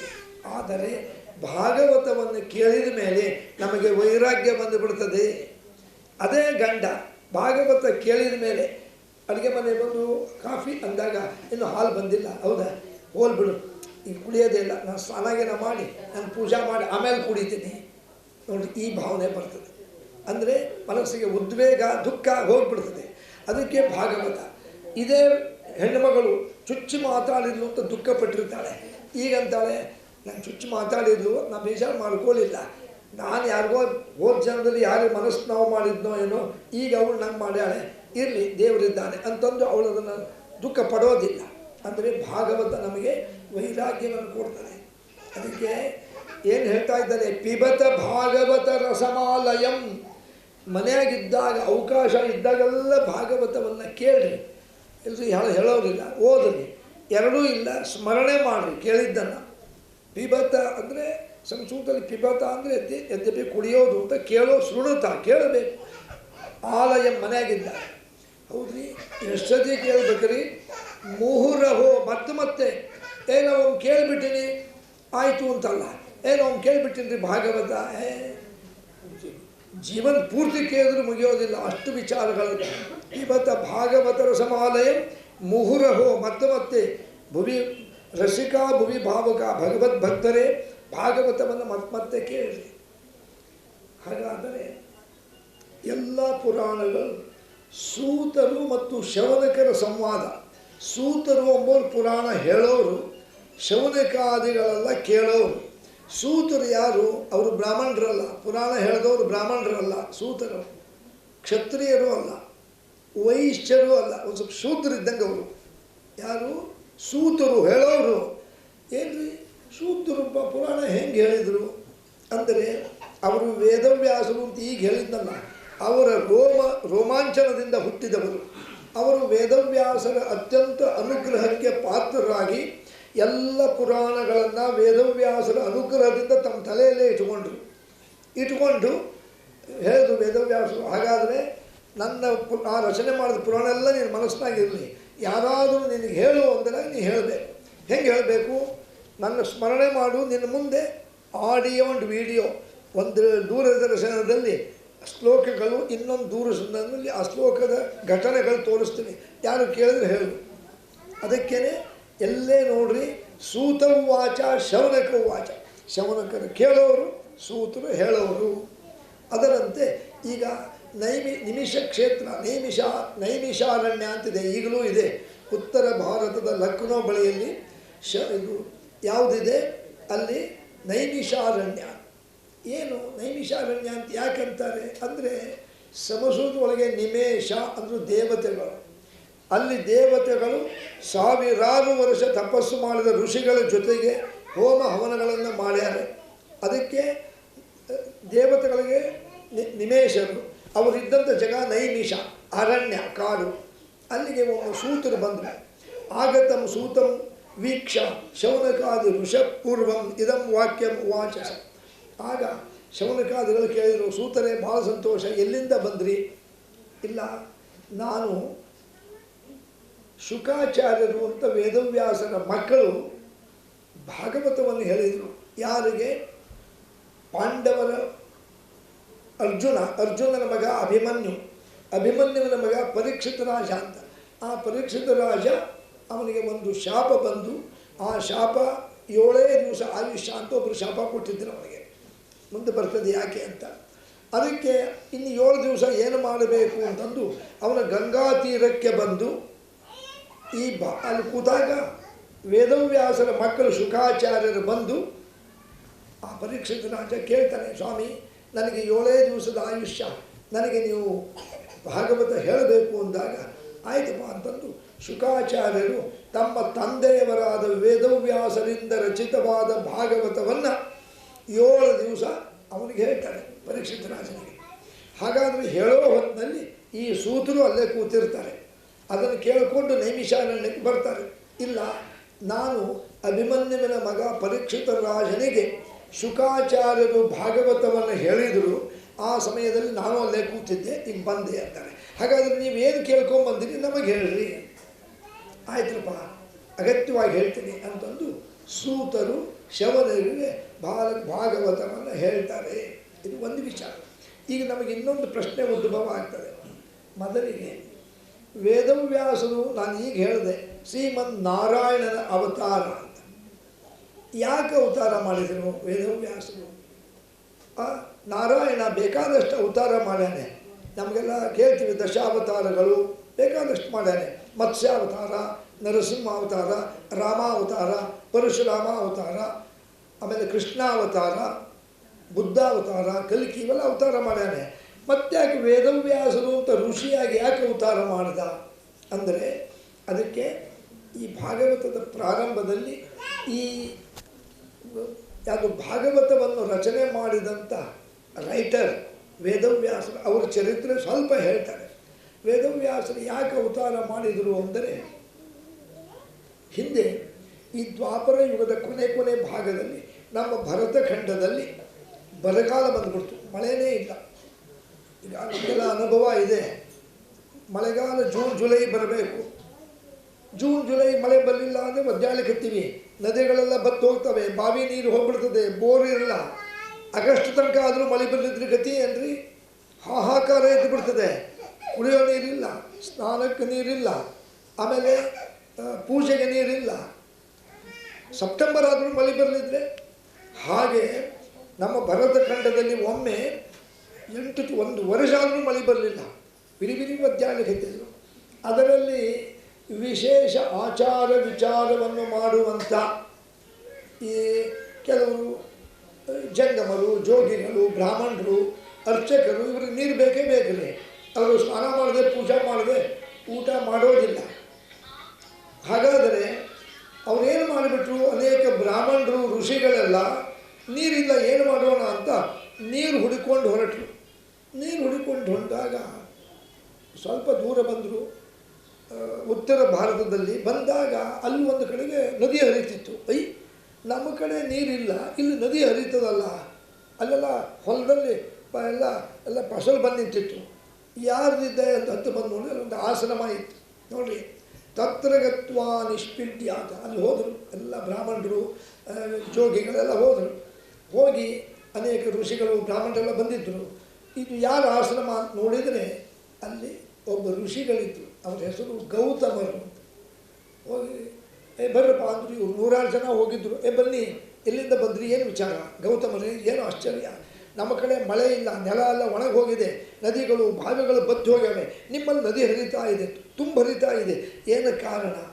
ಅವರಂದರು, ಎಲ್ಲಿ ಧರ್ಮ ಇದೆ ಅಲ್ಲಿ ಸುಖ ಇರ್ತದೆ. ನಾವು ದಿನ ಹೋಮ ಹವನ ಪುರಾಣ ಪ್ರವಚನ ಮತ್ತು ಅಧ್ಯಯನ ಎಲ್ಲ ಮಾಡ್ತೀವಪ್ಪ. ಆ ದೇವರ ಅನುಗ್ರಹದಿಂದ ನಮ್ಮಲ್ಲಿ ಮಳೆ ಆಗಿದೆ. ಹಾಗಾದರೆ ತಾವು ಅನುಗ್ರಹ ಮಾಡಿ ಸ್ವಲ್ಪ ನಮಗೆ ಇರ್ಲಿಕ್ಕೆ ಜಾಗ ಕೊಡ್ತೀರಾ? ಸ್ವಲ್ಪ ದಿವಸ ನಮ್ಮ ಕಡೆ ಮಳೆ ಆಗೋ ತನಕ. ನಾವಿದ್ದಂಥ ಕಾಡಿನಲ್ಲಿ ಮಳೆ ಇಲ್ಲ, ಅಲ್ಲಿ ಮಳೆ ಆಗೋವರೆಗೂ ನೀರು ಸಿಗೋವರೆಗೂ ನಿಮ್ಮ ಆಶ್ರಮದ ಸುತ್ತಮುತ್ತಲೂ ನಾವು ನಮ್ಮ ಕುಟೀರಗಳನ್ನು ಆಶ್ರಮ ಕಟ್ಕೊಂಡು ಇಲ್ಲಿ ಇರ್ಬೋದ, ಅಗತ್ಯವಾಗಿರ್ರಿ ಅಂದರು. ಭಾಳ ಸಂತೋಷ. ಬೇಕಾದಷ್ಟು ನೀರು ಹರಿಯುತ್ತದೆ, ನದಿ ಇದೆ, ಬೇಕಾದಷ್ಟು ದವಸ ಧಾನ್ಯಗಳಿವೆ, ಆರಾಮಿರ್ರಿ ಅಂದರು. ಅವರು 100 ಜನ ಋಷಿಗಳು ಅಲ್ಲೆಲ್ಲ ತಮ್ಮ ತಮ್ಮ ಬಿಡಾರ ಹಾಕ್ಕೊಂಡಿದ್ದರು. ನೋಡ್ರಿ, ಒಂದು ವರ್ಷ ಆಯಿತು. ಆದಾಗ ಯಾವ ಕಾಡಿಂದ ಬಿಟ್ಟು ಬಂದಿದ್ದರೋ ಅಲ್ಲೂ ಮಳೆಯಾಗಿದೆ ಅಂತ ವಾರ್ತೆ ಬಂತು. ಅತ್ಲ ಕಡೆಗೂ ಮಳೆಯಾಗಿದೆ. ಇವರಂದರು ಮತ್ತು ನಮ್ಮ ಕಡೆಗೂ ಮಳೆಯಾಗಿದೆ, ನದಿಗೆ ಬಾವಿಗೆ ನೀರು ಬಂದದೆ ಅಂದಮೇಲೆ ಇನ್ನು ಹೋಗೋಣ ಅಂತಂದು ಗೌತಮದಲ್ಲಿ ಬಂದು ಇದಮ್ಮ ವಾಕ್ಯ ವಾಚಸ, ಗೌತಮರೇ ಈ 1 ವರ್ಷ ನಮಗೆ ಭಾಳ ಉಪಕಾರ ಮಾಡಿದಿರಿ, ನಮ್ಮ ಕಡೆಗೂ ಮಳೆಯಾಗಿದೆ, ನಾವು ಹೊರಡ್ತೀವಿ ಅಂತ. ಅವರಂದರು, ಅಲ್ಲಪ್ಪ 1 ವರ್ಷದಿಂದ ಇದ್ದೀರಿ, ಯಾಕೆ ಹೋಗ್ತೀರಿ? ನಿಮಗೆ ಅನುಭವ ಇದೆ. ನಮ್ಮ ಮನೆಗೆ ಯಾರಾದರೂ ನಮ್ಮ ಭಾಳ ಬೇಕಾದವರು ಬಂದರೆ ಅವ್ರು ಊರಿಗೆ ಹೋಗ್ಬೇಕಾದ್ರೆ ನಾವೇ ಅಂತೀವಿ, ಇನ್ನೊಂದು 4 ದಿವಸ ಇರ್ರಿ, 8 ದಿವಸ ನೀವು ಇದ್ದೀರಿ, ನಿಮಗೆ ಅಟ್ಯಾಚ್ಮೆಂಟ್ ಭಾಳ ಆಗಿಬಿಟ್ಟದೆ, ನೀವು ಹೋದ್ರೆ ಭಾಳ ಬಣಬಣ ಆಗ್ತದೆ, ಇನ್ನೊಂದು 4 ದಿವಸ ಇರ್ರಿ ಅಂತೀವಿ. ಅವ್ರು ಪಾಪ ನಮ್ಮ ಮಾತಿಗೆ ಬೆಲೆ ಕೊಟ್ಟು 4 ದಿವಸ ಇರ್ತಾರೆ. ಮತ್ತೆ ಬಂದು ನಾವು ಹೋಗ್ತೀವಿ 15 ದಿವಸ ಆಯಿತು ಅಂತ ಇನ್ನೊಂದು ಮತ್ತೆ ನಾವು ಬೇಗ ಬಿಡಲ್ಲ, ಇನ್ನೊಂದು 2 ದಿವಸ ಅಂತ ತಳ್ಳುತ್ತೀವಿ. ಲೆಕ್ಕ ಹಾಕಿರಿ, 8 ದಿವಸ ಬಂದವ್ರನ್ನ ಬಿಡಲಿಕ್ಕೆ ನಾವು ಹಿಂದೆ ಮುಂದೆ ನೋಡ್ತೀವಿ. ಅವರು 1 ವರ್ಷಗಟ್ಟಲೆ ಇದ್ದಾರೆ. ಇಲ್ಲ ನಾನು ಹೇಳ್ತೀನಿ, ಅವ್ರ ತನಕ ಇರ್ರಿ ಅಂದರು. ಸರಿ, ಮತ್ತೊಂದು 6 ತಿಂಗಳು ಇದ್ರಪ್ಪ. ಮತ್ತೆ ಬಂದರು, ಗೌತಮರೇ ಬಿಡ್ರಿ, ಯಾಕೆ ಅವಸರ ಮಾಡ್ತೀರಿ, ನೀವು ಎಲ್ಲಿದ್ರೇನು? ಅಲ್ಲಪ್ಪ, ನಿಮ್ಮೂರಿಗೆ ಹೋದರೂ ನಿಮ್ಮ ಕಾಡಿನಲ್ಲೂ ನೀವು ಹೋಮ ಹವನ ತಪಸ್ಸು ಧ್ಯಾನ ಎಲ್ಲ ಮಾಡ್ತೀರಿ, ಇಲ್ಲ ಮಾಡಿರಿ. ಇಲ್ಲ ದಯಮಾಡಿ ನಾ ಹೇಳ್ತೀನಿ, ನಾ ಹೇಳ್ದಂಗೆ ಹೋಗ್ಬಾಡ್ರಿ ಅಂದರು. 2 ವರ್ಷ ಆಯಿತು. ಏನು ಮಾಡಬೇಕಪ್ಪ? ಈಗ ಹೇಳದೆ ಹೋದರೆ, ಅದು ನಾವು ಕನ್ನಡದಲ್ಲಿ ಅಂತೀವಿ, ಹೇಳದೆ ಹೋದರೆ ಅದಕ್ಕೆ ಕೃತಜ್ಞ ಅಂತ ಆಗ್ತೀವಿ. ಹೇಳಿದರೆ ಬಿಡ್ತಿಲ್ಲ. ಏನು ಮಾಡಬೇಕೀಗ? ಹೇಳದೆ ಹೋದರೆ ಏನಾಗ್ತದೆ? ಗ್ರ್ಯಾಟಿಟ್ಯೂಡ್, ಕೃತಜ್ಞತೆ ಆಗ್ತದೆ. ಹೇಳಿದರೆ ಬಿಡ್ತಿಲ್ಲ, ಏನು ಮಾಡಬೇಕು ಅಂತ ವಿಚಾರ ಮಾಡಿ ಎಲ್ಲರೂ ಒಂದು ಕಡೆ ಸೇರಿಕೊಂಡು ಏನು ಉಪಾಯ ಮಾಡಬೇಕಪ್ಪ ಬಿಟ್ಟು ಹೋಗಲಿಕ್ಕೆ ಅಂದರು. ಆ ಸಮಯದಲ್ಲಿ ಕೈಲಾಸದಲ್ಲಿ ಒಂದು ಘಟನೆ ನಡೀತು. ಏನು? ಅಲ್ಲಿ ಪಾರ್ವತೀ ದೇವಿ, ಈಶ್ವರ ಯಾವಾಗಲೂ ತಪಸ್ಸಲ್ಲ ಧ್ಯಾನದಲ್ಲಿ ಕೂತಿದ್ದ. ಈಶ್ವರ ಪಾರ್ವತಿ ತೊಡೆ ಮೇಲೆ ಕೂತಿದ್ದು, ಗಣಪತಿ ಕೂತಿದ್ದ. ಗಣಪ ಅಂದರು, ಏನು? ಅಲ್ಲಪ್ಪ, ನೀನು ನಿಮ್ಮಪ್ಪ ಈಶ್ವರ ಶಂಕರ ತಲೆ ಮೇಲೆ ಗಂಗೆ ಕೂತಾಳೆ. ಹೌದು, ನಾ ತೊಡೆ ಮೇಲೆ ಕೂತೀನಿ. ಏನು ಉಪಯೋಗ? ಗಂಡನ ಜೊತೆ ಮಾತಾಡಲಿಕ್ಕೆ ಆಗಲ್ಲಪ್ಪ. ಏನರ ಮಾತಾಡಬೇಕು ಅಂತ ಕಿವಿ ಹತ್ರ ಹೋದ್ಕೊಳ್ಳೆ ಹಂಗೆ ಬಗ್ಗೆ ನೋಡ್ತಾಳೆ ಆಕೆ. ಅಂದರೆ ತಮಾಷೆಗೆ ಹೇಳಿದ್ಲು. ನಮ್ಗೆ ಏಕಾಂತೂ ಮಾತಾಡಲಿಕ್ಕೆ ಆಗ್ತಿಲ್ಲ. ಏನು ಮಾಡಬೇಕು? ಯಾವುದಾದ್ರು ಒಂದು ಕಾರಣ ಇಟ್ಕೊಂಡು ಗಂಗೆನ ಭೂಮಿ ಕಳಿಸು. ಹೌದಾ? ಸರಿ, ನಾನು ವ್ಯವಸ್ಥೆ ಮಾಡ್ತೀನಿ, ಅವ್ವ ಯೋಚನೆ ಮಾಡಬೇಡ ಅಂತಂದು ಒಬ್ಬ ಬ್ರಹ್ಮಚಾರಿ ವೇಷ ಹಾಕ್ಕೊಂಡು ಈ ಗೌತಮರ ಆಶ್ರಮದ ಮುಂದೆ ಬಂದ ಗಣಪತಿ. ನೋಡ್ರಿ, ಆಗತಂ ಗಣೇಶಮ ವೀಕ್ಷ. ಯಾವಾಗ ಗಣಪತಿ ಬಂದ, ಇವರಿಗೆಲ್ಲ ಋಷಿಗಳು ಕೂತಿದ್ರಲ್ಲ, ಬ್ರಾಹ್ಮಣರು ಹತ್ತು ಬಂದು, ನೀನು ಗಣಪ ಅಲ್ಲ? ಹೌದು ಗಣಪ, ಭಾಳ ಚಲೋ ಆಯ್ತು ನೀವು ಬಂದಿದ್ದು. ಯಾಕೆ? ನಮಗೊಂದು ಸಮಸ್ಯೆ ಬಂದುಬಿಟ್ಟದೆ. ಏನು? ನಾವು ನಮ್ಮಲ್ಲಿ ಮಳೆ ಬೆಳೆ ಇಲ್ಲ ಅಂತಂದು ಗೌತಮರ ಆಶ್ರಮಕ್ಕೆ ಬಂದು 2 ವರ್ಷ ಆಯಿತು. ಏನು ಮಾಡಿದ್ರು ನಮಗೆ ವಾಪಸ್ ಬಿಡ್ತಾ ಇಲ್ಲ. ನಮ್ಮ ಕಡೆಗೂ ನಮ್ಮ ಕಾಡಿನಲ್ಲೂ ಮಳೆ ಬೆಳೆ ನದಿ ಎಲ್ಲ ನೀರು ಬಂದಾವೆ, ಹೋಗ್ತೀವಿ. ಏನು ಮಾಡಿದ್ರು ಬೇಡ ಅಂತಾರೆ. ಅದಕ್ಕೆ ಒಂದೇನು ಉಪಾಯ ಹೇಳು. ನಾವು ಹೋಗಿರ್ಬೇಕು, ಹೇಳದೆ ಹೋದರೂ ಏನಾಗಿರಬಾರ್ದು, ಏನೇ ಉಪಾಯ ಹೇಳು. ಗಣಪತಿ ಬುದ್ಧಿ ದೇವತೆ ನೋಡ್ರಿ, ಇದೇನು ದೊಡ್ಡ ವಿಚಾರ ಅಂದ. ಸಣ್ಣ ವಿಚಾರ ಇದು. ಯಾಕೆ? ನೀವೆಲ್ಲ ತಪಸ್ವಿಗಳು, ನಿಮಗೆ ಭಾಳಷ್ಟು ಶಕ್ತಿ ಇದೆ. ನೀವೇನು ಮಾಡೋದು ಬೇಡ. ನಾಳೆ ಬೆಳಗ್ಗೆ 5 ಗಂಟೆಗೆ ನೀವೆದ್ದು ಆ ಯಮುನಾ ನದಿ ಸ್ನಾನ ಮಾಡಿ ನಿಮ್ಮ ತಪಶಕ್ತಿಯಿಂದ ಒಂದು ಆಕಳು, ಹಸು, ಒಂದು ಗೋವನ್ನು ನಿರ್ಮಾಣ ಮಾಡಿ. ಅಂದರೆ ತಪಶಕ್ತಿಯಿಂದ ಮಾಡೋದು ನಿಜವಾದ ಗೋ ಅಲ್ಲ, ಅದು ಮಾಯಾಗೋ. ಆ ಮಾಯದ ಹಸುವನ್ನು ನಿರ್ಮಾಣ ಮಾಡಿ ಗೌತಮರ ಆಶ್ರಮದ ಮುಂದೆ ನಿಲ್ಲಿಸ್ರಿ. ಆಯಿತಾ? ಬೆಳಗ್ಗೆ ಎದ್ದು ಗೌತಮರು ದಿನ ಅವ್ರು 4:15 ಹೇಳೋರು ಎದ್ದು ಬಾಗಿಲು ತೆಗಿತಾರೆ. ನೀವು ನಿಲ್ಲಿಸಿದ ಆಕಳು ಇರ್ತದೆ. ನಮ್ಮ ಮನೆ ಮುಂದೆ ಬೆಳಗ್ಗೆ ಎದ್ದು ಬಾಗಿಲು ತೆಗೆದಾಗ ಆಕಳಿದ್ದು ನಾವೇನು ಮಾಡ್ತೀವಿ ರೀ? ಯಾರೇ ಆಗಲಿ ಹಣಿ ಮುಟ್ಟಿ ಕಣ್ಣು ಹೊತ್ಕೋತೀವಿ.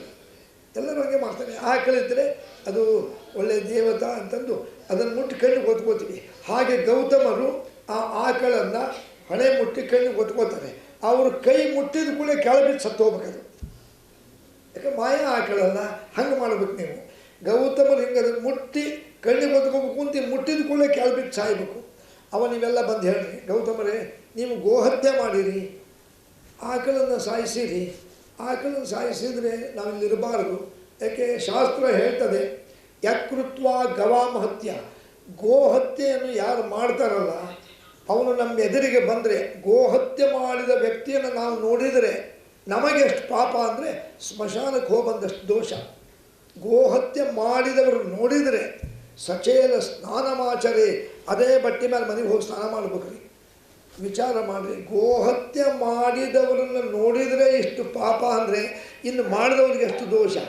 ಅದಕ್ಕೆ ನೀವು ಹೇಳ್ರಿ ಗೌತಮರೇ, ಈಗ ನೀವು ಗೋಹತ್ಯೆ ಆಗಿದೆ ನಿಮ್ಮಿಂದ, ಮತ್ತು ನಾವು ನೀವೇ ಹೇಳ್ತೀರಿ ಶಾಸ್ತ್ರದ ಪ್ರಕಾರ ಗೋಹತ್ಯೆ ಮಾಡಿದವ್ರು ನೋಡೋಂಗಿಲ್ಲ, ನಾವಿಲ್ಲ ಇದ್ದರೆ ದಿನ ನಿಮ್ಮನ್ನು ನೋಡಬೇಕು, ಕ್ಷಮಸ್ರಿ ಅಂತ ನೆವ ಇಟ್ಕೊಂಡು ಹೋಗಿಬಿಡ್ರಿ ಎಂದು.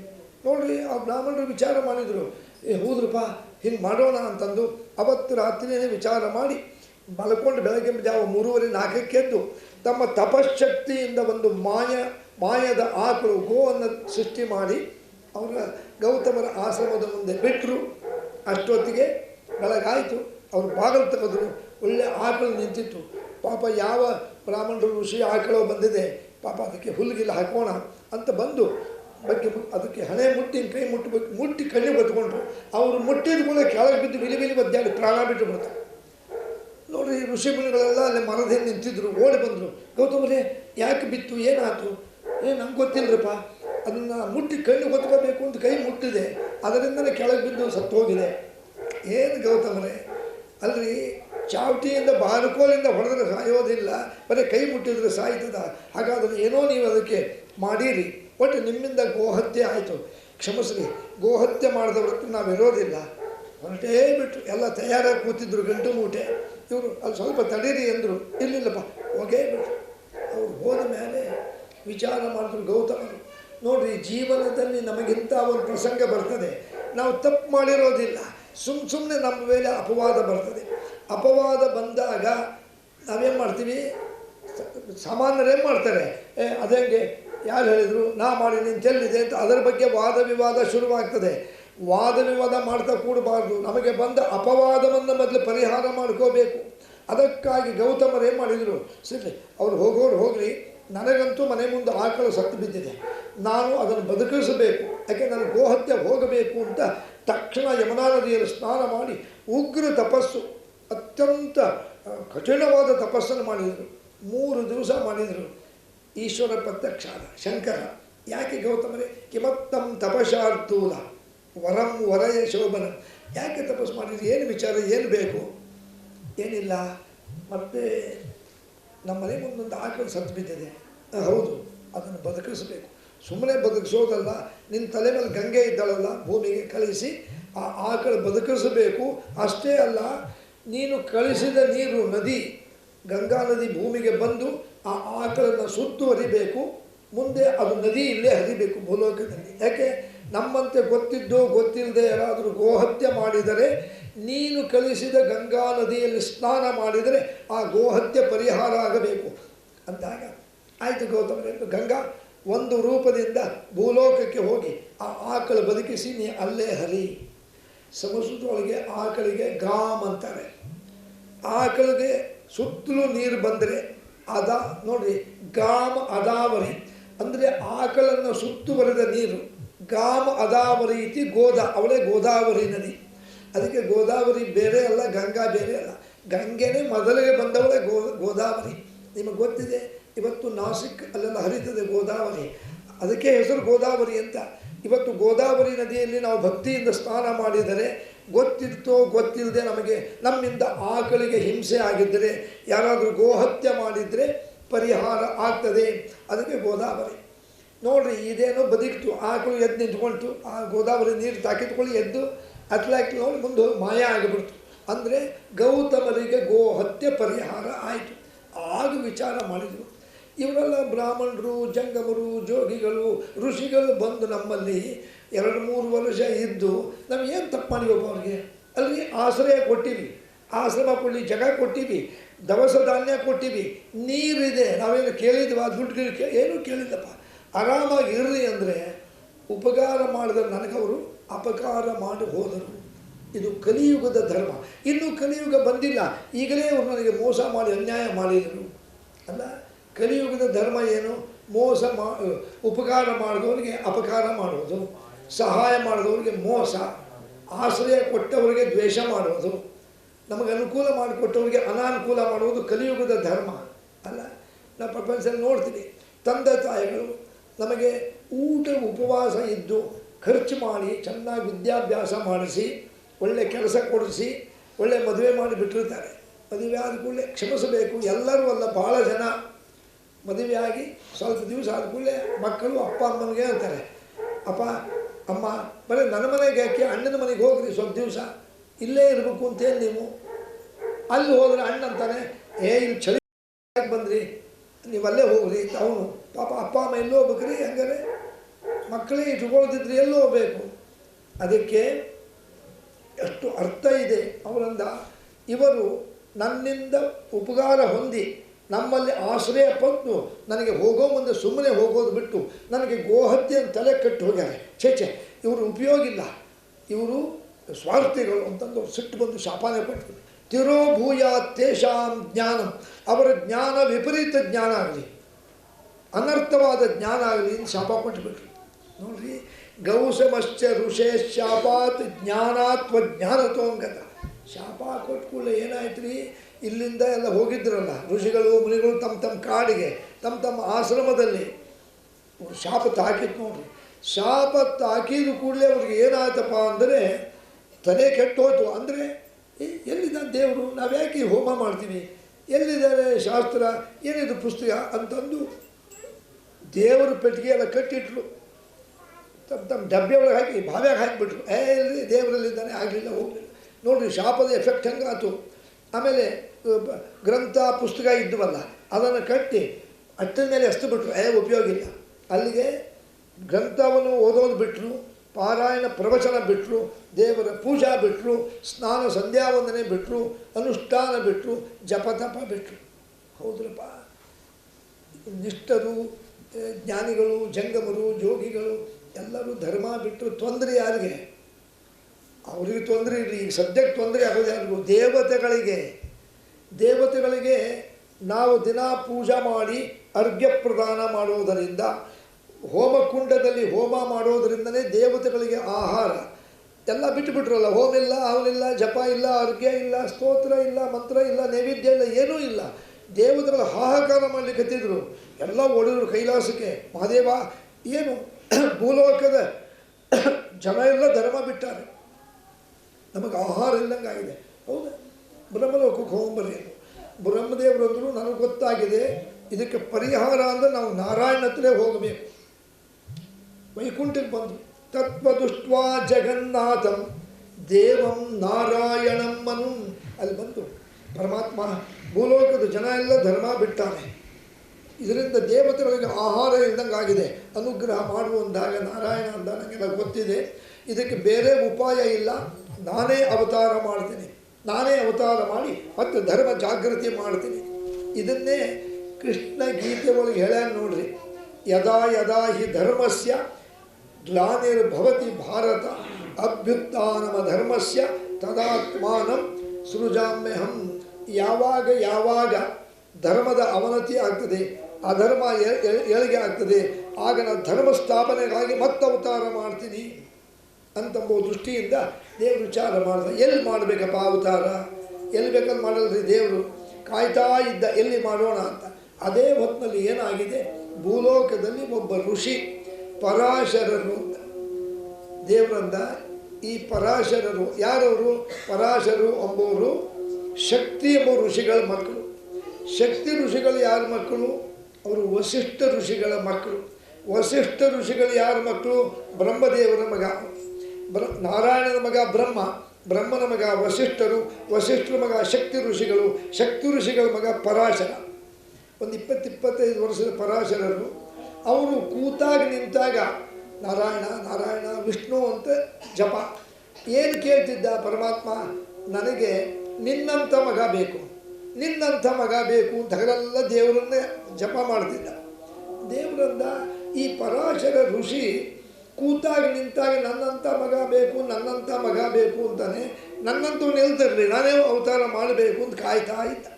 ಮುಂದೆ ಈ ಪರಾಶರರು ತೀರ್ಥಯಾತ್ರಾ ಮಾಡಬೇಕು ಅಂತ ಬಂದು ಯಮುನಾ ನದಿ ತೀರಕ್ಕೆ ಬಂದರು.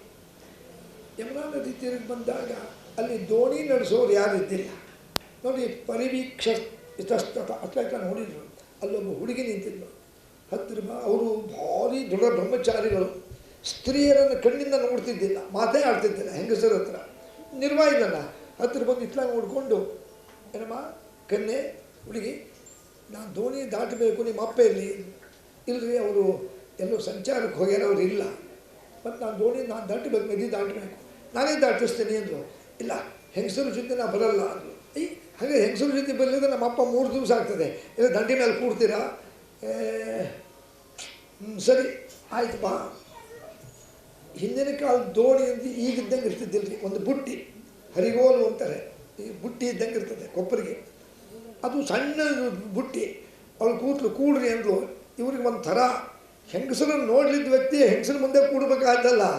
ಕೂತರು ಕಾಲು ಮಂಡಿ ತಾಕೋಂಗೆ ಕೂಡ್ಬೇಕಾಯ್ತು. ಓಹ್ ಏನಂತಂದರು. ಇರಲಿ, ಏನಾದ್ರು ಕೂಡ್ರಿ ಅಂದರು. ನೋಡಿ, ದೇವರು ವಿಚಾರ ಮಾಡ್ದ. ಇದೇ ಸಮಯ ಈ ಪರಾಶರರು ನನ್ನಂಥ ಮಗ ಬೇಕು ಅಂದ. ಇವರಿಗೆ ನಾನು ಕಾಮ ಪ್ರಚೋದನೆ ಮಾಡ್ತೀನಿ ಅಂತಂದು ಅವರಿಗೆ ಒಂದು ನಮೂನಿ ಸ್ತ್ರೀ ವ್ಯಾಮೋಹ ಹುಟ್ಟಿಸಿಬಿಟ್ಟ. ನೋಡ್ರಿ, ಸುಮ್ಮನೆ ಕೂತಂಥ ಪರಾಶರರು ಆ ಸತ್ಯವತಿಯನ್ನು ಕಣ್ಣಿಂದ ನೋಡಿ, ಯಾರು ನೀನು? ಕಸ್ತಂಬ, ಯಾರು ನೀನು? ನಾನು ದೋಣಿಯ ಮಾಲೀಕ ಒಬ್ಬನು ಬೆಸ್ತರ ರಾಜ ಇದ್ದಾನೆ, ಅಂದರೆ ಯಜಮಾನ, ಅವನ ಮಗಳು. ಹೌದಾ? ನೀನು ಭಾಳ ಚೆನ್ನಾಗಿದ್ದೀಯಾ, ನಿನ್ನ ಹೆಸರೇನು? ಮಮ ನಾಮಧೇಯ ಸತ್ಯವತಿ, ನನ್ನ ಹೆಸರು ಸತ್ಯವತಿ. ಸತ್ಯವತಿನ? ಹಾಗಾದರೆ ಯಾಕೋ ಗೊತ್ತಿಲ್ಲ, ನಿನ್ನ ಮೇಲೆ ನಂಗೆ ಭಾಳ ಮೋಹ ಬರ್ತಾ ಇದೆ, ನನ್ನನ್ನು ಮದುವೆ ಮಾಡ್ಕೋತೀಯ? ನೋಡಿ, ಅವಳು ತಲೆ ತೆಗೆಸಿದ್ಲು. ಅಂದರೆ ಮೌನಂ ಸಮ್ಮತಿ ಸೂಚನಂ, ಸುಮ್ಮನೆ ಇದ್ದರೆ ಒಪ್ಪಿಗೆ ಆಗಿದೆ ಅಂತ. ಸರಿ ಅಂದರು. ಆ ದ್ವೀಪ ದಾಟಿದ್ಲು, ಯಮುನಾ ದ್ವೀಪ. ಅಲ್ಲಿ ಒಂದು ಆಶ್ರಮ ಇತ್ತು. ಆ ಆಶ್ರಮದಲ್ಲಿ ಜೊತೆಗೆ ಅವಳ ಜೊತೆಗಿದ್ದುಬಿಟ್ರು. 1 ವರ್ಷ ಇದ್ದಾಗ ಅಲ್ಲೇ ಗಾಂಧರ್ವ ರೀತಿ ಮದುವೆ ಮಾಡಿಕೊಂಡ್ರು. ಅವಳಿಗೆ ಗರ್ಭಿಣಿ ಆದಳು.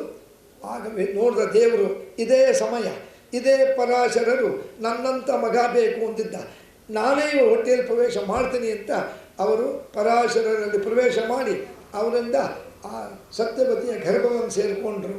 ಮುಂದೆ ಸಂಪ್ರಾಪ್ತೆ ದಶಮೇ ಮಾಸೆ ಸುಷುವೆ ಪುತ್ರಮುತ್ತಮಂ, 10 ತಿಂಗಳಾದ ಮೇಲೆ ಒಂದು ಗಂಡು ಮಗು ಹುಟ್ಟಿದೆ.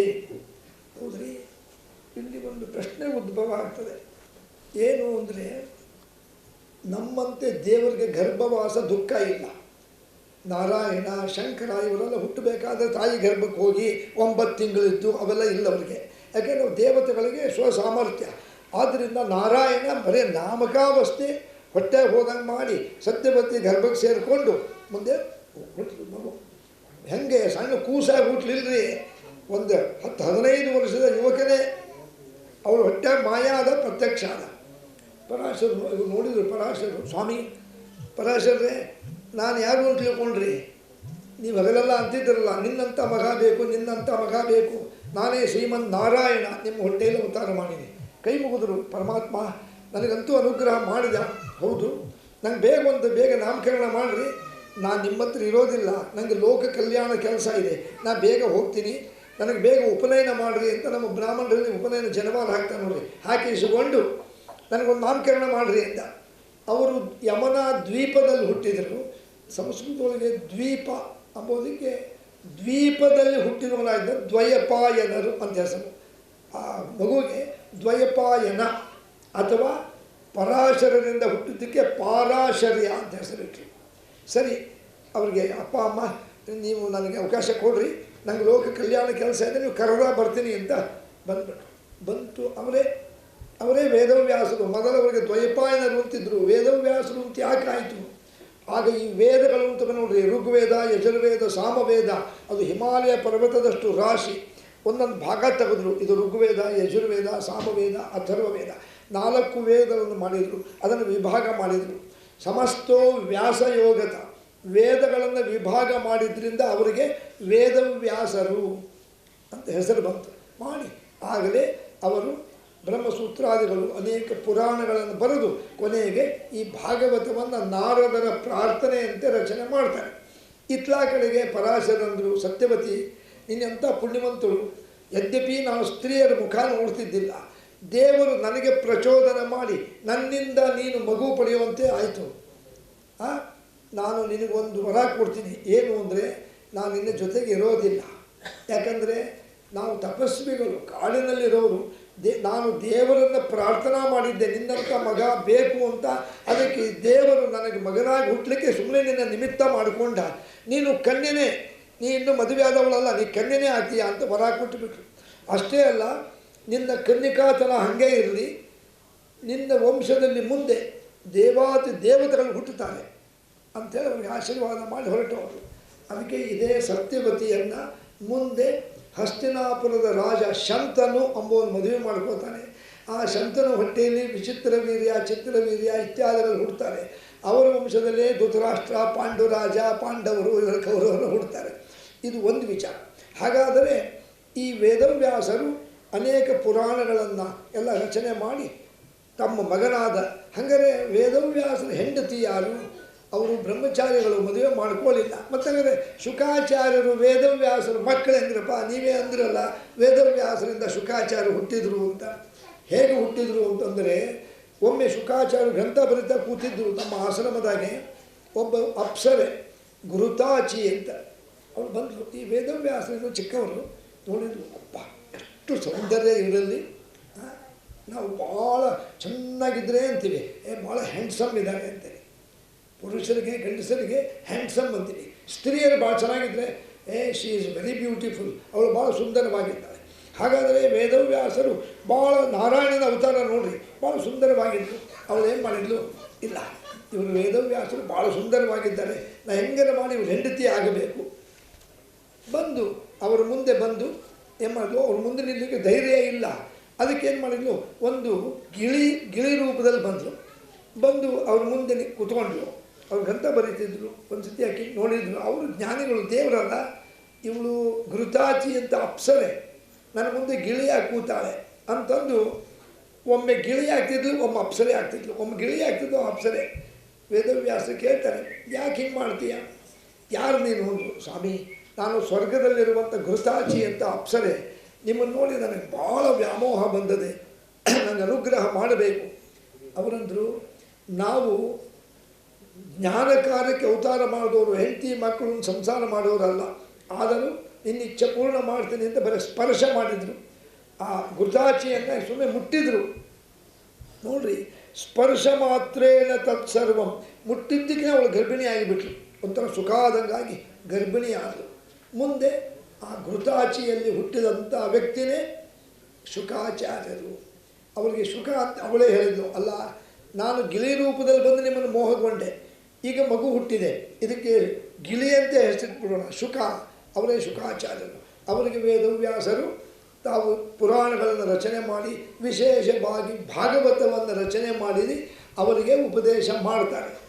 ಈಗ ಇಷ್ಟೊತ್ತಂಕ ನಾನು ಹೇಳಿದ್ನಲ್ಲ, ಈ ವೇದವ್ಯಾಸರ ಚರಿತ್ರೆ ಭಾಗವತದ ಪ್ರಾರಂಭದಲ್ಲಿ ನಾವು ಕೇಳಬೇಕು. ಯಾಕೆ ಅಂದರೆ ಭಾಗವತದ ಪ್ರಾರಂಭದಲ್ಲಿ ಈ ವೇದವ್ಯಾಸರ ಚರಿತ್ರೆಯನ್ನು ಕೇಳೋದ್ರಿಂದಲೇ ನಮ್ಮ ತಾಪತ್ರಯ ಪರಿಹಾರ ಆಗ್ತದೆ. ಅದಕ್ಕೆ ಇಲ್ಲಿ ಸೋದೆ ಅಂತಿದೆ, ನೀವು ನೋಡಿರ್ಬೋದು, ಸೋಂದ ಅಂತ. ಅಲ್ಲಿ ಒಬ್ಬ ಸ್ವಾಮಿಗಳ ವೃಂದಾವನ, ವಾದರಾಜ ಸ್ವಾಮಿಗಳು, ಅವರು ಈ ವೇದವ್ಯಾಸರ ವಿಚಾರವನ್ನು ಒಂದು ಪದ್ಯದಲ್ಲಿ ಹೇಳ್ಯಾರೆ. ಪದ್ಯ ಇರಲಿ, ಅದನ್ನು ಒಂದು ಪದ್ಯ ಹಿಂಗಿದೆ. ದ್ವಾಪರದಲ್ಲಿ ಒಬ್ಬ ಮುನಿಪ ತನ್ನ ಕೋಪದಿಂದಲಿ ಕೊಟ್ಟ ಶಾಪ, ಶಾಪಿಸಲು ಜ್ಞಾನ ಲೋಪವಾಗಿ ಆಪಾರ ತತ್ವ ಸ್ವರೂಪ.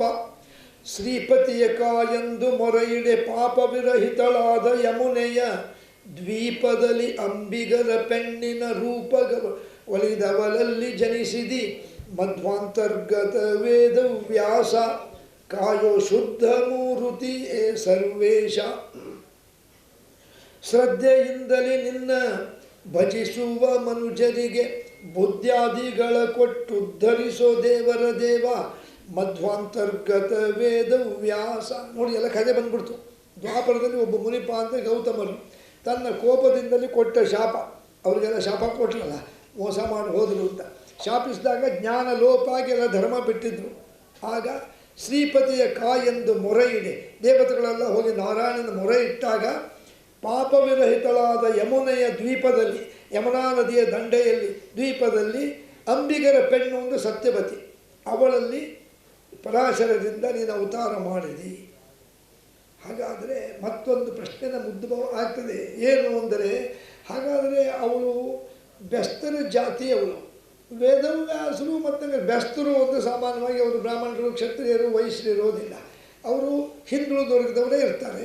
ಹಾಗಾದರೆ ಅವ್ರ ಮಗನು ವೇದವ್ಯಾಸರು ಅಂದರೆ ಆ ಸತ್ಯವತಿ ಯಾರು ಅಂತ ಹೇಳ್ತಾರೆ. ಈಗ ಇನ್ನು ಇವತ್ತು ಮೊದಲನೇ ದಿವಸ ಆಗಿದ್ದರಿಂದ ನಾವು ಟೈಮ್ ಮೇಂಟೈನೇ ಮಾಡ್ತೀನಿ. 8 ಗಂಟೆ ತನಕ ಟೈಮ್ ಕೊಟ್ಟಾರೆ.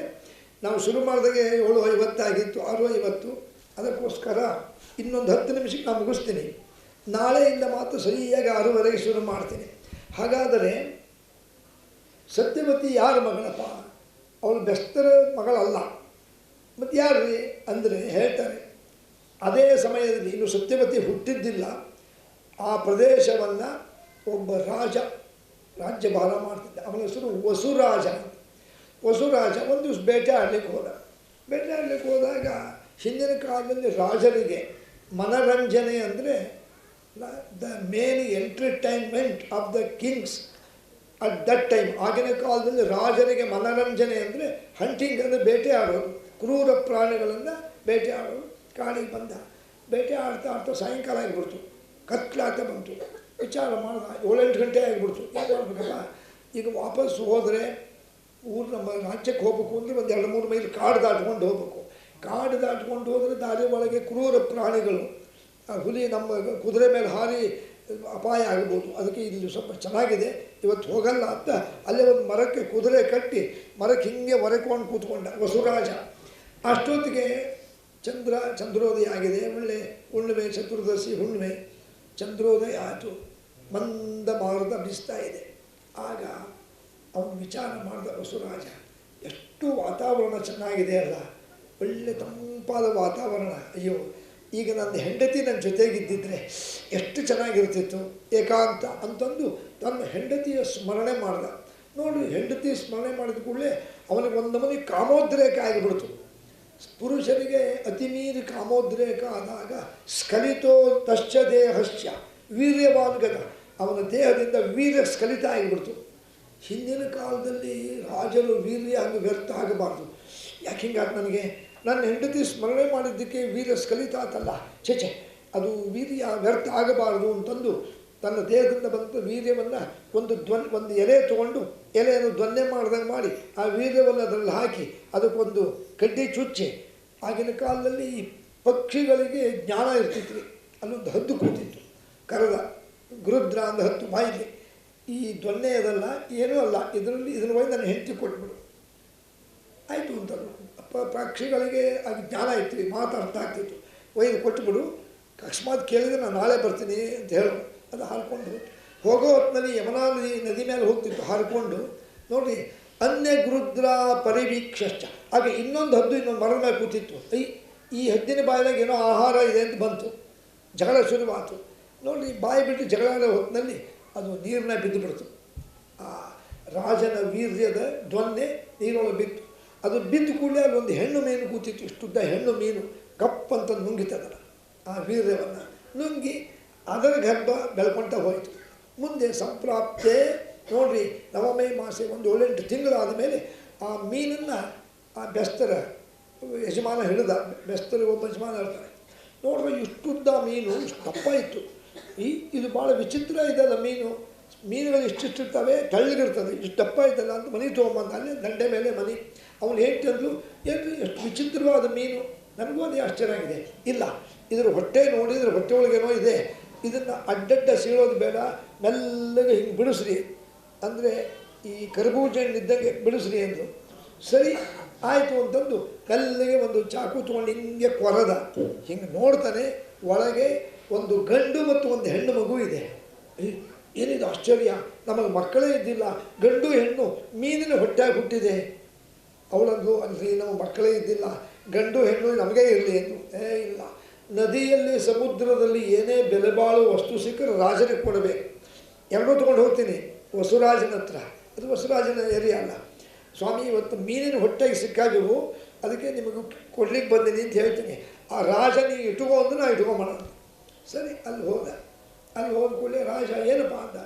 ಇಲ್ಲ ಒಂದು ಮೀನಿನ ಹೊಟ್ಟೆ ಒಳಗೆ ಒಂದು ಗಂಡು ಹೆಣ್ಣು ಮಗು ಸಿಕ್ತು, ನಿಮಗೆ ಕೇಳಿಸ್ಲಿ ಬಂದಿದೆ.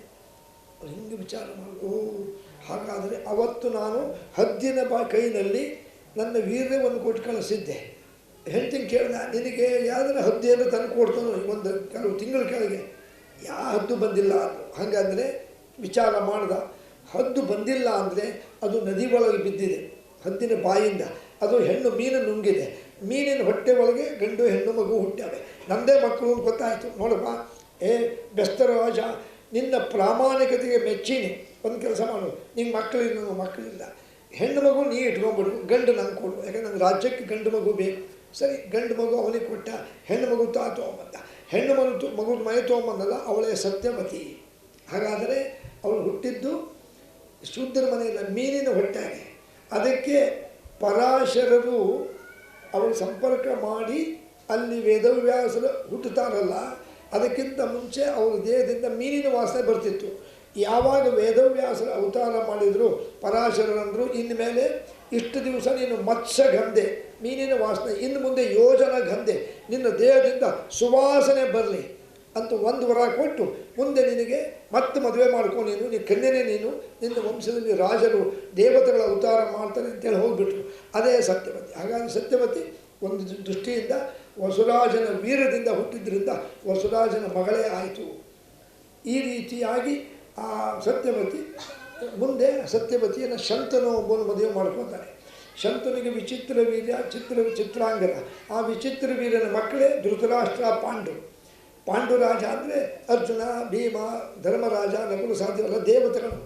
ಧರ್ಮರಾಜ ಯಮಧರ್ಮರಾಜನ ಅವತಾರ, ಭೀಮಸೇನ ವಾಯುದೇವರ ಅವತಾರ, ಅರ್ಜುನ ಇಂದ್ರನ ಅವತಾರ, ಅಶ್ವಿನಿ ದೇವತೆಗಳ ಅವತಾರ ನಕುಲ ಸಾಧ್ಯಗಳು. ಇದು ಮುಂದಿನ ಕಥೆ. ಇತ್ಲಾಗಾದ ಮೇಲೆ ಈ ವೇದವ್ಯಾಸರಿಂದ ಯಾರು ಹುಟ್ಟಿದ್ರು? ಶುಕಾಚಾರ್ಯರು. ಆ ಶುಕಾಚಾರ್ಯರಿಗೆ ಭಾಗವತವನ್ನೆಲ್ಲ ಉಪದೇಶ ಮಾಡ್ತಾರೆ ಅಪ್ಪ. ಅದಕ್ಕೆ ಹೇಳ್ತಾರೆ ನೋಡ್ರಿ, ಭಾಗವತವನ್ನು ಮಕ್ಕಳಿಗೆ ಹೆಂಗೆ ಹೇಳ್ತಾರೆ ಶುಕಾಚಾರ್ಯರು. ನೋಡಪ್ಪ, ನಾನು 17 ಪುರಾಣ ಬರೆದಿದ್ದೆ, ನಾರದರ ಪ್ರಾರ್ಥನೆಯಂತೆ 18ನೇ ಪುರಾಣ ಬರೆದಿನಿ. ಇದು ಬರೇ ಪುರಾಣ ಅಂತ ತಿಳ್ಕೋಬೇಡ. ಸರ್ವವೇದಾಂತ ಸಾರಂ ಹಿ ಶ್ರೀ ಭಾಗವತಮಿಷ್ಯತೆ ತದ್ರಸಾಮೃತ ತೃಪ್ತಸ್ಯ ನಾನ್ಯತ್ರ ಸ್ಯಾದ್ರತಿ ಕ್ವಚಿತ್.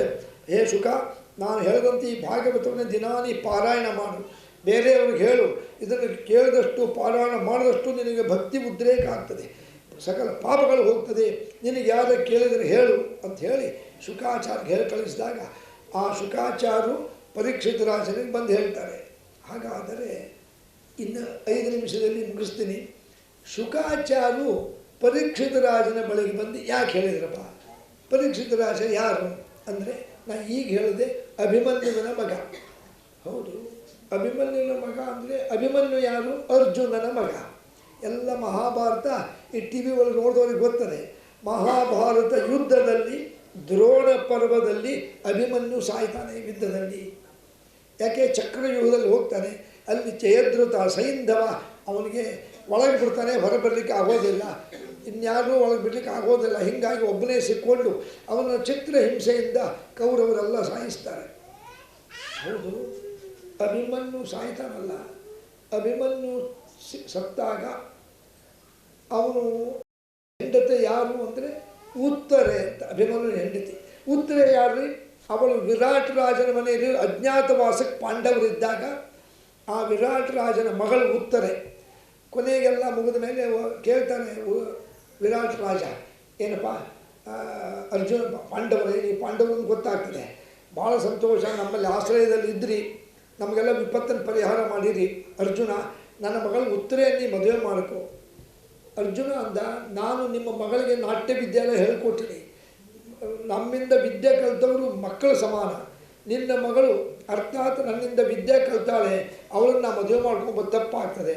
ಅಲ್ಲ, ನಿಮ್ಮ ಬಾಂಧವ್ಯ ನನಗೆ ಬೇಕು, ಹಾಗಾಗಿ ನನ್ನ ಮಗ ಅಭಿಮನ್ಯು ಕೊಟ್ಟರು. ಸರಿ, ಅಭಿಮನ್ಯು ಮದುವೆ ಆಗ್ತದೆ. ಮದುವೆ ಮಾಡ್ಕೊಂಡು ಬರ್ತಾರೆ ಎಲ್ಲಿಗೆ? ಹಸ್ತಿನಾಪುರಕ್ಕೆ. ಪಾಂಡವರು ಬಂದ ಮೇಲೆ ದುರ್ಯೋಧನ ರಾಜ್ಯ ಕೊಡೋದಿಲ್ಲ, ಯುದ್ಧ ಆಗಬೇಕು ಅಂತ ತೀರ್ಮಾನ ಆಗ್ತದೆ, ಯುದ್ಧ ಶುರುವಾಗ್ತದೆ. ಹಾಗಾದರೆ ಅಭಿಮನ್ಯು ಉತ್ತರೆಯನ್ನು ಮದುವೆ ಮಾಡ್ಕೊಂಡ್ಬಂದು 11 ತಿಂಗಳಾಗಿದೆ ನೋಡ್ರಿ. 11 ತಿಂಗಳಿಗೆ ಯುದ್ಧದಲ್ಲಿ ಸಾಯ್ತಾನೆ. ಸತ್ತಾಗ ಅವನ ಹೆಂಡತಿಗೆ ಎಷ್ಟು ದುಃಖ ಆಗಿರ್ಬೋದು. ಅಭಿಮನ್ಯು ಬೇರೆ ಯಾರೂ ಅಲ್ಲ, ಸಾಕ್ಷಾತ್ ಕೃಷ್ಣನ ತಂಗಿ ಸುಭದ್ರೆ ಮಗ. ಅದಕ್ಕೆ ಸುಭದ್ರೆ ಕೇಳ್ತಾಳೆ, ಅಣ್ಣ ನೀನು ಮನಸ್ಸು ಮಾಡಿದರೆ ನನ್ನ ಮಗನ ಬದುಕಿಸ್ಬೋದಾಗಿತ್ತು. 25 ವರ್ಷಕ್ಕೆ ನನ್ನ ಮಗ ಹೋಗಿಬಿಟ್ಟ. ನನ್ನ ಸೊಸೆ ತುಂಬು ಗರ್ಭಿಣಿ. ನನ್ನ ಮಗ ತನ್ನ ಹೆಂಡತಿ ಜೊತೆ ಬರೀ 11 ತಿಂಗಳು ಸಂಸಾರ ಮಾಡಾನೆ. ನೀ ಮನಸ್ಸು ಮಾಡಿದ್ರೆ ಬದುಕಿಸ್ಬೋದಾಗಿತ್ತು. ಕೃಷ್ಣಂದ, ಸುಭದ್ರೆ, ಒಬ್ಬ ವ್ಯಕ್ತಿ ಹುಟ್ಟು ಸಾವದಲ್ಲ, ಅದು ವಿಧಿ ನಿಯಮ. ಅದು ಮೊದಲೇ ಫಿಕ್ಸ್ ಆಗಿರ್ತದೆ, ಮೊದಲೇ ತೀರ್ಮಾನ ಆಗಿಬಿಟ್ಟಿರ್ತದೆ. ಹುಟ್ಟಬೇಕಾದ್ರೆ ಇಷ್ಟೇ ದಿವಸ ಅಂತ, ನಾನು ನೀನು ಅಂತಲ್ಲ, ಅದು ತೀರ್ಮಾನ ಮೊದಲೇ ಆಗಿರ್ತದೆ. ಹುಟ್ಟಬೇಕಾದ್ರೇ ಹಣೆ ಮೇಲೆ ಬ್ರಹ್ಮ ಬರದೇ ಬಿಟ್ಟಿರ್ತಾನೆ, ಇಂಥ ದಿವಸನೇ ಹುಟ್ಟಬೇಕು, ಇಂಥ ದಿವಸನೇ ಸಾಯಬೇಕು. ಇದು ಎಷ್ಟು ನಿಜ ಅನ್ನಲಿಕ್ಕೆ ನಾವು ದಿನ ನೋಡ್ತೀವಿ. ದಿನ ಪೇಪರ್ನಲ್ಲಿ, ಟಿ ವಿ ಒಳಗೆ, ಮೊಬೈಲ್ನಲ್ಲಿ ಎಲ್ಲ ನೋಡ್ತಾರೆ. ಆಕ್ಸಿಡೆಂಟ್ ಆಯಿತು, ಲಾರಿ ಡಿಕ್ಕಿ ಹೊಡಿತು, ನದಿಗೆ ಬಿತ್ತು, ಕಂದಕಕ್ಕೆ ಬಿತ್ತು, ಅಥವಾ ಕೂತಲ್ಲೇ ಹೋಗ್ತಾರೆ. ಯಾಕೆ ಗಟ್ಟಿದ್ರು ಸಂಬಂಧ ಇಲ್ಲ, ಗಟ್ಟಿದ್ರು ಅಂತಲ್ಲ, ಆಯುಷ್ ಮುಗಿತು ಅಂದರೆ ಒಂದು ನೆವ ಆಗಿಬಿಡ್ತದೆ. ಈಗ ನಾವಂತೂ ನೋಡ್ರಿ, ಅಯ್ಯೋ ಅಲ್ಲಿ ಹೋಗಬಾರ್ದಾಗಿತ್ತು, ಅಲ್ಲಿ ಹೋಗಿದ್ದಕ್ಕೆ ಆಕ್ಸಿಡೆಂಟ್ ಆಯಿತು, ಸುಮ್ಮನೆ ಕೂತಿದ್ರೆ ಬದುಕ್ತಿದ್ರು. ನ್ಯಾಯ ಇಲ್ಲ, ಮನೆ ಕೂತಿದ್ರು ಬದುಕ್ತಿದ್ದಿಲ್ಲ. ಅವರು ಆಯುಷ್ ಮುಗಿದ ಮೇಲೆ ಒಂದು ನೆವ ಅಷ್ಟೇ ಅದು ಆಕ್ಸಿಡೆಂಟ್ ಅಂಬೋದು. ಹಾಗೆ ಕೃಷ್ಣ ಹೇಳ್ತಾನೆ, ಸುಭದ್ರೆ ಯೋಚನೆ ಮಾಡಬೇಡ, ನನಗೂ ದುಃಖ ಆಗಿದೆ, ನನ್ನ ತಂಗಿ ಮಗನಿಗೆ ಹಿಂಗಾಯಿತು ಅಂತ ಯೋಚನೆ ಮಾಡಬೇಡ, ಅವನಿಗೆ ವೀರ ಸ್ವರ್ಗ ಆಗಿದೆ. ಇರಲಿ, ನೀನು ಗರ್ಭಿಣಿ ಇದ್ದೀಯಲ್ಲ, ಆ ಗರ್ಭಿಣಿ ಮಗು ಹುಡ್ತದಲ್ಲ, ಆ ಮಗನ ನೋಡಿ ಸಂತೋಷಪಡು. ಇರಲಿ, ಮುಂದೆ ಮಗು ಹುಡ್ತು. ಮಗು ಹೆಂಗೆ ಹುಟ್ಟಿತು ಅಂದರೆ ಭಾಳಷ್ಟು ವಿಚಾರ ನಾನು ಮುಗಿಸ್ತಾ ಇದ್ದೀನಿ. ಆದರೆ ಈ ಒಂದು ವಿಚಾರ ಹೇಳೇ ಮುಗಿಸ್ತೀನಿ. ಏನು ಅಂದರೆ, ಪರೀಕ್ಷಿತ ರಾಜ ಹುಟ್ಟಿದ, ಮುಂದೆ ಹುಟ್ಟಿ ದೊಡ್ಡವನಾದ ಮೇಲೆ ಅವನು ವಿಚಾರ ಮಾಡ್ದ, ನಾನು ಪಾಂಡವರ ಮೊಮ್ಮಗ, ಅಂದರೆ ಆ ಮರಿಮಗ ನಾನು. ನಮ್ಮ ತಂದೆ ಅಭಿಮನ್ಯು ತಂದೆ ಅರ್ಜುನ, ಅಂದರೆ ಪಾಂಡವರಿಗೆ ಮಗನಿಗೆ ಮೊಮ್ಮಗ ನಾನು. ನನ್ನ ರಾಜ್ಯದಲ್ಲಿ ಧರ್ಮ ಇರಬೇಕು, ಕಲಿ ಪ್ರವೇಶ ಆಗಬಾರ್ದು. ಕಲಿ ಬಂದುಬಿಟ್ರೆ ಅಧರ್ಮ ಶುರುವಾಗ್ತದೆ. ಅದಕ್ಕೆ ನೋಡ್ರಿ, ಕಲಿಯುಗದಲ್ಲಿ ಅಧರ್ಮ ನಾವು ದಿನ ನೋಡ್ತೀವಿ. ತಂದೆಯನ್ನು ಮಗ ಸಾಯಿಸ್ತಾನೆ, ಹೆಂಡತಿಯನ್ನು ಗಂಡ ಸಾಯಿಸ್ತಾನೆ, ಗಂಡನ ಹೆಂಡತಿ ಸಾಯಿಸ್ತಾಳೆ ಅಂತ ಮೊದಲು ಹೊಡೆದಾಟ, ಮೋಸ, ವಂಚನೆ. ಯಾಕೆ? ಕಾರಣ ಅವರಲ್ಲ. ಈ ಯುಗದ ಮುಖ್ಯಸ್ಥ ಕಲಿ, ಅವನು ಮಹಾದೈತ್ಯ ರಾಕ್ಷಸ. ಮನಸ್ಸನ್ನ ಪ್ರವೇಶ ಮಾಡಿಬಿಡ್ತಾನೆ, ಮಾಡಿಸಿ ಮನಸ್ಸನ್ನು ಕೆಡಿಸಿ ಅವರಲ್ಲಿ ದೌರ್ಜನ್ಯ ಹುಟ್ಟುವಂಗೆ ಮಾಡ್ತಾನೆ. ಅದಕ್ಕೆ ಅವನು ಪರೀಕ್ಷಿತ ವಿಚಾರ ಮಾಡಿದ, ನನ್ನ ರಾಜ್ಯಕ್ಕೆ ಮತ್ತೆ ಕಲಿ ಬರಬಾರದು. ಆದರೆ ಆ ದುರ್ಯೋಧನ ಸತ್ತ ದಿವಸನೇ ಕಲಿಯುಗ ಶುರುವಾಗಿಬಿಡ್ತು. ದುರ್ಯೋಧನ ಸತ್ನಲ್ಲ, ಅಮಾವಾಸ್ಯಾಂ ಅರ್ಧರಾತ್ರೋ ರಾಜ ದುರ್ಯೋಧನೋ ಹತ. ನೋಡಿ ಆಶ್ಚರ್ಯ, ಅಮಾವಾಸ್ಯೆಯ ಮಧ್ಯರಾತ್ರಿ. ಯಾವ ಅಮಾವಾಸ್ಯೆ? ಇದೇ ನಾಳೆ ಬರುವ ಅಮಾವಾಸ್ಯೆ, ಮಾರ್ಗಶೀರ್ಷ ಮಾಸ ಕೃಷ್ಣ ಪಕ್ಷದ ಅಮಾವಾಸ್ಯೆ ನಾಳೆನೇ, ಸೋಮವಾರ. ಅವತ್ತು ರಾತ್ರಿ 12 ಗಂಟೆಗೆ ಯುದ್ಧ ಭೂಮಿಯಲ್ಲಿ ಭೀಮಸೇನನಿಂದ ತೊಡೆ ಮುರಿದುಕೊಂಡು ಸಾಯ್ತಾನೆ ದುರ್ಯೋಧನ. ಆಗ ಸತ್ತ ಮೇಲೆ ಅವನು ಸತ್ತು ಹೋದಾಗ ಈಗ ಸತ್ತು ಹೋದ. ಪರೀಕ್ಷೆ ಹುಟ್ಟಿರ್ತಾನೆ. ಪಾಂಡವರು ಕೌರವರನ್ನು ಸಂಹಾರ ಮಾಡಿ ರಾಜ್ಯಭಾರ ಮಾಡಿ ಬಾಣ ಸಾಕಿನ್ನು ಅಂತಂದು ತನ್ನ ಮೊಮ್ಮಗ ಅಭಿಮನ್ಯುವಿನ ಮಗ ಪರೀಕ್ಷಿತ ರಾಜನಿಗೆ ಪಟ್ಟಾಭಿಷೇಕ ಮಾಡಿ ಅವನಿಗೆ ರಾಜ್ಯ ಕೊಟ್ಟು ಎಲ್ಲ ಸ್ವರ್ಗಾರೋಹಣ ಮಾಡ್ತಾನೆ. ಇವನು ಕಲಿ ಬರಬಾರ್ದು ಅಂತ ಪರೀಕ್ಷಿತ ಏನು ಮಾಡ್ತಿದ್ದ, ಎಲ್ಲ ಕಡೆಗೂ ಕಾವಲಿಟ್ಟಿದ್ದ. ನೋಡ್ರಪ್ಪ, ಎಲ್ಲದರ ದೌರ್ಜನ್ಯ ನಡೆದ್ರೆ ಕಲಿ ಇರ್ತಾನೆ ನೋಡ್ತೀರಿ ಅಂತ ತಾನೇ ಸ್ವತಃ ಪ್ರಾಂತ್ಯಗಳಿಗೆ, ಊರಿಗೆ, ಹಳ್ಳಿಗೆ, ಕಾಡಿಗೆ ಹೋಗಿ ಖಡ್ಗ ಇಟ್ಕೊಂಡು ನೋಡ್ತಿದ್ದ, ಕಲಿ ಬರ್ತಾನ ಅಂತ. ಒಂದು ಕಡೆ ಕಲಿ ನೋಡಿಬಿಟ್ಟ. ಹೆಂಗೆ ಗೊತ್ತಾಯ್ತು ಇವನು ಕಲಿ ಅಂತಂದರೆ, ಒಂದು ಎತ್ತು ನಿಂತಿತ್ತು, ಎತ್ತಿನ ಎದುರಿಗೆ ಒಂದು ಆಕಳು. ಇವನು ದೂರ ನೋಡ್ದ, ಆ ಎತ್ತಿನ 3 ಕಾಲು ಕತ್ತರಿಸಿದ್ದು. ಅವನೇ ಕಲಿ ನಿಂತಿದ್ದ, ರಾಜನ ವೇಷದಲ್ಲಿ ಕಲಿ ನಿಂತು ಖಡ್ಗ ಮಸೀತಿದ್ದ. 1, 2, 3 ಕಾಲು ಕತ್ತರಿಸಿದ್ದ. ಇನ್ನು ಒಂದೇ ಕಾಲ ಮೇಲೆ ಜೋಲೆ ಹೊಡ್ಕೊಂತ ನಿಂತಿತ್ತು. ಅದರ ಎದುರಿಗೆ ಆಕಳು, ಗೋ ನಿಂತಿತ್ತು, ಕಣ್ಣೀರು ಹಾಕ್ತಿತ್ತು. ಅಯ್ಯೋ ವೃಷಭವೇ, ನೀನು ಧರ್ಮ ದೇವತೆ, ನಿನ್ನ 3 ಕಾಲನ್ನು ಕಲಿ ಕತ್ತರಿಸಿಬಿಟ್ಟ, ಕಲಿ ಪ್ರವೇಶ ಆಗಿಬಿಟ್ಟಿದೆ. ರಾಜ ಪರೀಕ್ಷಿತ ರಾಜ ಅಸಹಾಯಕ, ಏನು ಮಾಡ್ತಾನೆ ಅಂದಾಗ, ಹಂಗಾರೆ ಇದೇ ಕಲಿ, ಇವನೇ ಕಲಿ ಅಂತ ಬಂದು ಖಡ್ಗ ತೊಗೊಂಡು ಹೊಡಿಬೇಕು ಅಂತ ಎತ್ತಿದ. ಅವನು ಕಾಲು ಹಿಡ್ಕೊಂಡ್ಬಿಟ್ಟ. ಕಲಿ, ನನ್ನನ್ನು ಕ್ಷಮಿಸು ಮಹಾರಾಜ, ನನ್ನನ್ನು ಸಾಯಿಸಬೇಡ ಅಂದ. ಪರೀಕ್ಷಿತ ಹೇಳ್ದ, ಕಾಲಿಗೆ ಬಿದ್ದವರಿಗೆ ನಾವು ಪಾಂಡವರ ವಂಶದವರು ಸಾಯಿಸೋದಿಲ್ಲ. ಕಿಮತ್ರಂ ಅತ್ರೈವ ಸ್ಥಿತಂ, ನೀನು ಯಾಕೆ ಇಲ್ಲಿದ್ದೀಯಾ? ನನ್ನ ರಾಜ್ಯಕ್ಕೆ ಬರಬಾರ್ದು ಅಂತ ಶಾಸನ ಮಾಡೀನಿ. ಅವನಂದ, ಪರೀಕ್ಷಿತ ರಾಜ, ನಾನು ನಿಮ್ಗೆ ಗೊತ್ತದೆ, ನನ್ನ ಯುಗ ಇದು ಕಲಿಯುಗ, ನನ್ನ ರಾಜ್ಯದಲ್ಲಿ ನನ್ನ ಯುಗ ಇದು, ನನ್ನ ಯುಗದಲ್ಲಿ ನಾನು ಎಲ್ಲಿ ಹೋಗ್ಬೇಕು? ನೀ ಏನರ ಮಾಡಪ್ಪ, ನಮ್ಮ ರಾಜ್ಯದಾಗ ಇರಬಾರ್ದು. ಹಾಗಾಗಿ ಒಂದು ಕೆಲಸ ಮಾಡು, ನನಗೆ ನೀನೇ ಜಾಗ ಕೊಟ್ಟುಬಿಡು, ಎಲ್ಲಿ ಹೇಳ್ತೀಯ ಅಲ್ಲಿ ಇರ್ತೀನಿ, ನೀ ಬೇರೆ ಕಡೆ ಇರಲ್ಲ, ನೀ ಹೇಳ್ದಲ್ಲಿ ಇರ್ತೀನಿ ಅಂತ. ಆಗ ಪರೀಕ್ಷಿತ ರಾಜ ಕಲಿಗೆ 4 ಜಾಗ ಕೊಡ್ತಾನೆ. ನಾ ಹೇಳಿದ್ರೆ ನಿಮ್ಗೆ ಆಶ್ಚರ್ಯ ಆಗ್ತದೆ. ನಿಶಾ ಅಂತ ಎಲ್ಲೆಲ್ಲಿ ಕೊಟ್ಟಾನ್ರಿ ನೋಡ್ರಿ. ಮದ್ಯಪಾನವು ವ್ಯಸನೋತಿಸ್ತ್ವ ದ್ಯೂತಮೇವ ಸಹಿಂಸಿತಃ ವ್ಯಭಿಚರಸ್ತ ತಥೋ ಸ್ತ್ರೀಭಿಃ ಸ್ಥಾನಾನಿ ಚತುರ್ಥಾನಿ ದಾಪಯಾಮತ ತನ್ೃಪ. 4 ಜಾಗ ಕೊಟ್ಟ. ಮದ್ಯಪಾನ ಮಾಡುವರಲ್ಲಿ ಮದ್ಯಪಾನದಲ್ಲಿ ಇದ್ದುಬಿಡು. ಇದು ಎಷ್ಟು ನಿಜ ಅನ್ನಲಿಕ್ಕೆ.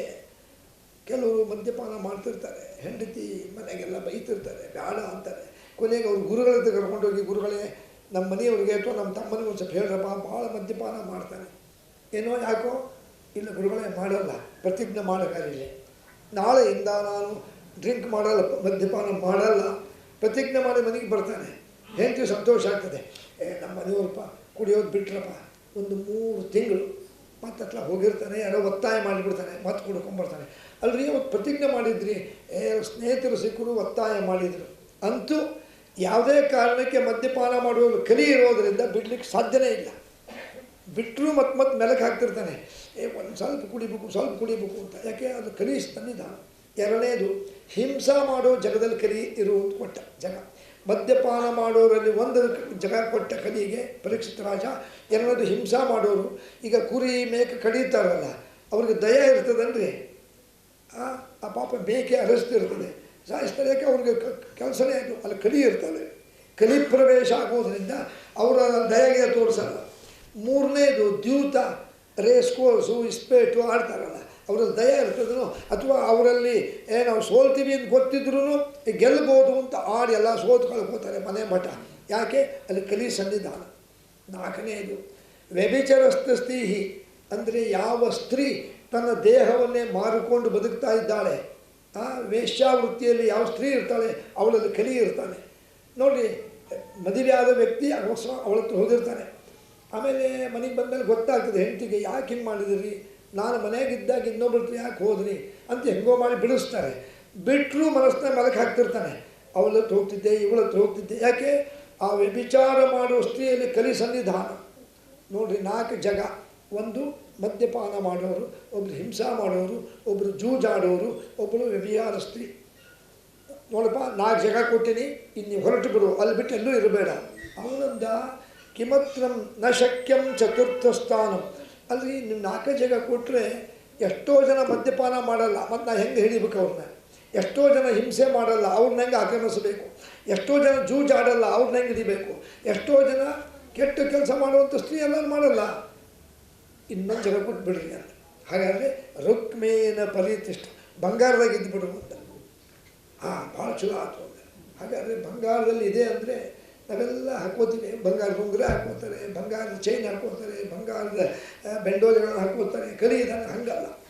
ಪೇಟೆಯಿಂದ ತಂದು ಗಂಡ ಹೆಂಡತಿಗೆ ಒಂದು ಚೈನ್ ಮಾಡಿಸಿರ್ತಾರೆ ಬಂಗಾರದ್ದು, 1, 2, 3 ತೊಲೆದು. ಅದನ್ನು ತಂದು ಕೂಡ ಹೆಂಡತಿಗೆ ಹಾಕಿಬಿಡಬಾರ್ದು. ಬಾಯಿಲಿ ಹಾಕಿ ನೋಡ್ತೀನಿ ಹೆಂಗೆ ಕಾಣಿಸ್ತೀವಿ ಅನ್ನಬಾರ್ದು. ಮೊದಲಿಗೆ ಪೇಟೆಯಿಂದ ತಂದ ಆ ಚೈನ್, ಬಂಗಾರದ ಚೈನ್ ಮೊದಲು ನಮ್ಮ ದೇವರಿಗೆ ಹಾಕಬೇಕ್ರಿ. ಒಂದು 3 ದಿವಸ ದೇವ್ರ ಮೇಲೆ ಇರಲಿ. ದೇವರಿಗೆ ಸಮರ್ಪಣೆ ಮಾಡಿ ನಾವು ಹಾಕ್ಕೊಂಡ್ರೆ ಕಲಿ ಇರೋದಿಲ್ಲ. ನೇರವಾಗಿ ನಾವು ಉಪಯೋಗಿಸ್ಬಿಟ್ರೆ ಕಲಿ ಬರ್ತಾನೆ. ಅದಕ್ಕೆ ನೋಡಿರಿ, ಬಂಗಾರದ ವ್ಯಾಮೋಹ ಎಷ್ಟಿದೆ. ದಿನ ಪೇಪರ್ ನಾನು ನೋಡ್ತೀವಿ. ಒಂದು ಬಂಗಾರಕ್ಕೋಸ್ಕರ ಹೊಡೆದಾಟ ಬಡದಾಟ ಆಗ್ತವೆ. ಯಾಕೆ? ಕಲಿ ಸನ್ನಿಧಾನ. ಸರಿ, ಇವ 5 ಭಾಗವನ್ನು ಮಾಡಿದ ಮೇಲೆ ಅವನು ಕಲಿ ವಿಚಾರ ಮಾಡ್ದ. ಇವನು ರಾಜ, ನನ್ನ ಯುಗದಲ್ಲಿ ನನಗೆ ನಿರ್ಬಂಧ ಮಾಡ್ದ, ತಡಿ ಇವನಲ್ಲೇ ಪ್ರವೇಶ ಮಾಡ್ತೀನಿ ಅಂತ ಮರುದಿವಸ ಕಾಯ್ತಾ ಕೂತಿದ್ದ. ಕಾಣಲ್ರಿ ಅವನು ಕಲಿ, ಒಂಥರ ಗಾಳಿ ಇದ್ದಂಗೆ ಕಾಣಲ್ಲ. ಮತ್ತು ಬೇಟೆಗೆ ಬಂದ, ಪರೀಕ್ಷಿತ ರಾಜನಲ್ಲೇ ಸೇರ್ಕೊಂಡ್ಬಿಟ್ಟ. ಸೇರ್ಕೊಂಡು ಕೂಡಲೇ ನೋಡ್ರಿ, ರಾಜನಿಗೆ ಕಲಿ ಆವೇಶ ಆದ ಕೂಡಲೇ ಅವನಿಗೆ ವಿವೇಚನೆ ಬುದ್ಧಿ ಹೋಯ್ತು. ಮುಂದೆ ಬಂದ, ಅಲ್ಲೊಂದು ಆಶ್ರಮ ಇತ್ತು, ಭಾಳ ಬಾಯಾರಿಕೆ ಆಗಿತ್ತು, ಸ್ವಲ್ಪ ನೀರು ಕೊಡ್ರಿ ಎಂದ. ಅವ್ರು ತಪಸ್ಸಿಗೆ ಕೂತಿದ್ದು, ಋಷಿಗಳು ಬರಲಿಲ್ಲ. ಸ್ವಾಮಿ, ಋಷಿಗಳೇ, ಮುನಿಗಳೇ, ಒಂದು ಸ್ವಲ್ಪ ಬಾಯಾರಿಕೆ ಆಗಿದೆ, ನೀರು ಕೊಡ್ರಿ ಅಂತ. ಅವ್ರು ಕಣ್ ತೆಗಿಲೇ ಇಲ್ಲ. ಅವರು ಭಾಳ ಉಗ್ರ ತಪಸ್ಸಿನಾಗಿದ್ದರು. 10 ಸತಿ ಹೇಳ್ದ, ನಿಮ್ಮ ಮಗ್ಗದಲ್ಲೇ ಮಡಿಕೆ ಇದೆ, ನೀರು ಕೊಡ್ರಿ ಅಂತ ಕೊಡಲಿಲ್ಲ. ಸಿಟ್ಟು ಬಂದುಬಿಡ್ತು. ಇದೇ ಋಷಿಗಳು ನಮ್ಮ ಮನೆಗೆ ಅರಮನೆಗೆ ಬಂದರೆ ಅವರು ಪಾದ ತೊಳಿಬೇಕು, ಕೈ ಮುಗಿಬೇಕು, ಏನು ಬೇಕು ಅಂತ ಕೇಳಬೇಕು. ನಾನು ಪುಕ್ಕಟೆಯಾದ ನೀರು ಅವ್ರ ಮಧ್ಯದಲ್ಲೇ ಮಡಿಕೆಯಲ್ಲಿದೆ, ಕೇಳಿದ್ರು ಕೊಡ್ತಾ ಇಲ್ಲ. ಏನು ಋಷಿ ಇವರು ಅಂತ ಸಿಟ್ಟು ಬಂತು ಅವನಿಗೆ. ಪರೀಕ್ಷಿತ ರಾಜನಿಗೆ ಹೊರಗೆ ಬಂದ, ಅಲ್ಲೊಂದು ಹಾವು ಸತ್ತು ಬಿದ್ದಿತ್ತು. ಅದನ್ನು ತನ್ನ ಬಿಲ್ಲಲ್ಲಿ ತೊಗೊಂಬಂದು ಋಷಿಗಳು ಸುತ್ತಿಬಿಟ್ಟ ಕೊರಳಿಗೆ. ಇದೇ ಸರಿ ನಿಮಗೆ ಅಂತ ಹೊರಟು ಹೋದ. ಸ್ವಲ್ಪ ಹೊತ್ತಿಗೆ ಅವ್ರ ಮಗ, ಆ ಋಷಿಯ ಹೆಸರು ಶಮೀಕರು ಅಂತ. ತಶ್ಯ ಪುತ್ರೋ ಬಭೂತ್ಪೂರ್ವಂ ಶೃಂಗಿ ಇತಿ ಸ್ಮೃತ. ಅವ್ರ ಮಗ ಶೃಂಗಿ ಬಂದು ನೋಡ್ದ, ನಮ್ಮ ಅಪ್ಪನ ಕೊರಳಿಗೆ ಯಾರು ಹಾವು ಹಾಕ್ಯಾರ, ಸತ್ತಂತ ಹಾವು. ಆ ಶೃಂಗಿಯ ಸ್ನೇಹಿತ ಒಬ್ಬನ ಗೌರಮುಖ ಅಂತಿದ್ದ. ಅವನಂದ, ಶೃಂಗಿ ನಿಮ್ಮ ಅಪ್ಪನಿಗೆ ಮುಟ್ಟಿ ಸತ್ತಂತ ಹಾವು ನಿಮ್ಮ ಮನೆ ಹೊರ ಬಿದ್ದಿತ್ತು, ನಾವು ನೋಡಿದ್ವಿ ಆ ಆಶ್ರಮದ ಹೊರಗೆ. ಇಲ್ಲಾರು ಹೊರ ಬಂದು ನೋಡ್ದ, ಪರೀಕ್ಷಿತ ರಾಜ ಮೆಲ್ಲಗೆ ಹೋಗ್ತಿದ್ದ. ಅಲ್ಲಿ ನೋಡು, ಅವನು ಪಾಂಡವರ ಮೊಮ್ಮಗ ಪರೀಕ್ಷಿತ ರಾಜ, ಇನ್ಯಾರೂ ಇಲ್ಲ, ಅವನೇ ಹಾಕಿರಬೇಕು ಅಂತ. ಸಿಟ್ಟು ಬಂದುಬಿಡ್ತದೆ ಅವನಿಗೆ. ಶೃಂಗಿಗೆ ಆಚಮನ ಮಾಡಿ ಶಾಪ ಕೊಟ್ಟುಬಿಟ್ಟು, ಸಪ್ತಮೇ ಹನಿ ಸಂಪ್ರಾಪ್ತೆ ತಕ್ಷಕೋ ನಾಮ ಸರ್ಪದೃಷ್ಟೋ ಮ್ರಿಯತಾಂ. ಇವತ್ತಿಗೆ 7 ದಿವಸಕ್ಕೆ ಸರಿಯಾಗಿ ತಕ್ಷಕ ಎಂಬ ಸರ್ಪ ಕಚ್ಚಿ ಅವನಿಗೆ ಮರಣ ಬರಲಿ ಶಾಪ ಕೊಟ್ಟುಬಿಟ್ಟ. ಋಷಿಗೆ ಎಚ್ಚರ ಆಯಿತು, ಶಮೀಕರಿಗೆ. ಅಲ್ಲ, ಯಾರಿಗೆ ಶಾಪ ಕೊಟ್ಟು ಅಂದ. ಅಪ್ಪ ನೀನು ಕೊರಳಲ್ಲಿ ಹಾವು ಹಾಕ್ಯಾನಲ್ಲ, ಅಲ್ಲಿ ಹೋಲಿಕೆ ನೋಡು ಪರೀಕ್ಷಿತ. ಅವನಿಗೆ ಮೂರ್ಖ, ಅವನಿಗೆ ಯಾಕೆ ಶಾಪ ಕೊಟ್ಟು, ಅವನು ಭಾಳ ಒಳ್ಳೆಯವನು. ಅಪ್ಪ ಬಂದಿಂಗ ಹಾಕಿಲ್ಲಪ್ಪ, ನಮ್ಮಲ್ಲಿ ತಿತಿಕ್ಷಾ ಇರಬೇಕು. ನಮಗವ್ರು ಕೆಟ್ಟದ್ದು ಮಾಡಿದ್ರು ಅಂತ ನಾವು ಮಾಡಬಾರ್ದಪ್ಪ. ವಿಶೇಷವಾಗಿ ಋಷಿಗಳಲ್ಲಿ ಬ್ರಾಹ್ಮಣರಲ್ಲಿ ತಾಳ್ಮೆ ಇರಬೇಕು. ನೀನು ತಾಳ್ಮೆ ಮೀರಿ ಶಾಪ ಕೊಟ್ಟುಬಿಟ್ಟು, ಅಯ್ಯೋ ತವ ಶಾಪವು ನಾನು ಋತೋ ಭೂಯ, ನಿನ್ನ ಶಾಪ ಸುಳ್ಳಾಗೋದಿಲ್ಲ. ಚಿಕ್ಕವನು ಪರೀಕ್ಷಿತ ರಾಜ ಸತ್ತು ಹೋಗ್ಬಿಡ್ತಾನೆ. ರಾಜ್ಯದಲ್ಲಿ ರಾಜನಿಂದಂಗೆ ಆಗ್ತದೆ, ಎಂಥ ತಪ್ಪು ಮಾಡಿಬಿಟ್ಟು. ಆಗ ಆ ಗೌರಮುಖಕ್ಕೆ ಹೇಳ್ತಾರೆ, ಏನಪ್ಪ ನೀವು ಓಡಿ ಹೋಗಿ ಹೇಳಿಬಿಡು ಅವನಿಗೆ ಶಾಪ ಬಂದಿದೆ ಅಂತ ಹೇಳಿದಾಗ, ಇನ್ನು ಉಳಿದ ವಿಚಾರ ನಾಳೆ ಬರ್ತದೆ. ಅವನು ಓಡಿ ಬಂದು ಹೇಳ್ತಾನೆ. ಪರೀಕ್ಷಿತ ರಾಜ ದುಃಖ ಪಡಲಿ, ಸಂತೋಷಪಟ್ಟ. ಸತ್ಯ, ನಾನು ಋಷಿಗಳಿಗೆ ಅವಮಾನ ಮಾಡಿದ್ದಕ್ಕೆ ನನಗೆ ಹೀಗೆ ಶಾಪ ಕೊಟ್ಟರು, ನನ್ನ ಪಾಪ ಕಳೆದು ಬಿಟ್ಟರು. ಆಯಿತು, ನಾನು ಸಾಧನೆ ಮಾಡ್ಕೋತೀನಿ, ಇಲ್ಲ ನಿಮಗೆ 7 ದಿವಸ ನೀವೇನು ಮಾಡ್ತೀರಿ ನೋಡ್ರಿ ಅಂತೇಳಿ ಬಂದ. ಆಗ ಪರೀಕ್ಷಿತ ರಾಜ ಮನೆಗೆ ಬಂದು ಅವನ ಮಗ 8 ವರ್ಷದ ಜನಮೇಜಯ ರಾಯ ಅವನಿಗೆ ಪಟ್ಟಾಭಿಷೇಕ ಮಾಡಿ ಮಂತ್ರಿ ಸೇನಾಪತಿಗೆ ಹೇಳ್ದ, ಇವನನ್ನು ನೋಡ್ಕೊಡ್ರಿ, ದೊಡ್ಡವನಾಗೋ ತನಕ, ಆಮೇಲೆ ರಾಜ್ಯ ಕೊಡ್ರಿ, ನೀವು ರಾಜ್ಯವನ್ನು ಪರಿಪಾಲನೆ ಮಾಡಿರಿ ಅಂತ ಗಂಗಾ ತೀರಕ್ಕೆ ಬಂದು 7 ದಿವಸ ಬರೇ ಧರ್ಮಾಚರಣೆಯಲ್ಲೇ ಕಾಲ ಕಳಿಬೇಕು ಅಂತ ಕೂತಾಗ ಶುಕಾಚಾರ್ಯರು ವೇದವ್ಯಾಸರ ಮಕ್ಕಳು ಅವರಾಗಿ ಬಂದು ಇವನಿಗೆ ಬರ್ತಾರೆ. ಇವನು ಹೇಳ್ತಾನೆ, ನನ್ನ ಶಾಪ ಬಂದಿದೆ, 7 ದಿವಸದ ಆಯುಷ್ಯ ಅಂದಾಗ ಅವನಿಗೆ ಹಾಗಾದರೆ ಏನು ಮಾಡಬೇಕು ಅಂಥೇಳಿ ಅವನಿಗೆ ಭಾಗವತವನ್ನು ಹೇಳ್ತಾರೆ. ನಾಳೆ ಭಾಳಷ್ಟು ವಿಚಾರಗಳು ಬರ್ತವೆ. ಏನು ಭಾಳಷ್ಟು ವಿಚಾರ? ಯಾಕೆ ಶಾಪ ಕೊಟ್ಟ? ಶಾಪ ಕೊಟ್ಟಿದ್ದು ಸರಿನಾ ಮೊದಲೇ ಪ್ರಶ್ನೆ.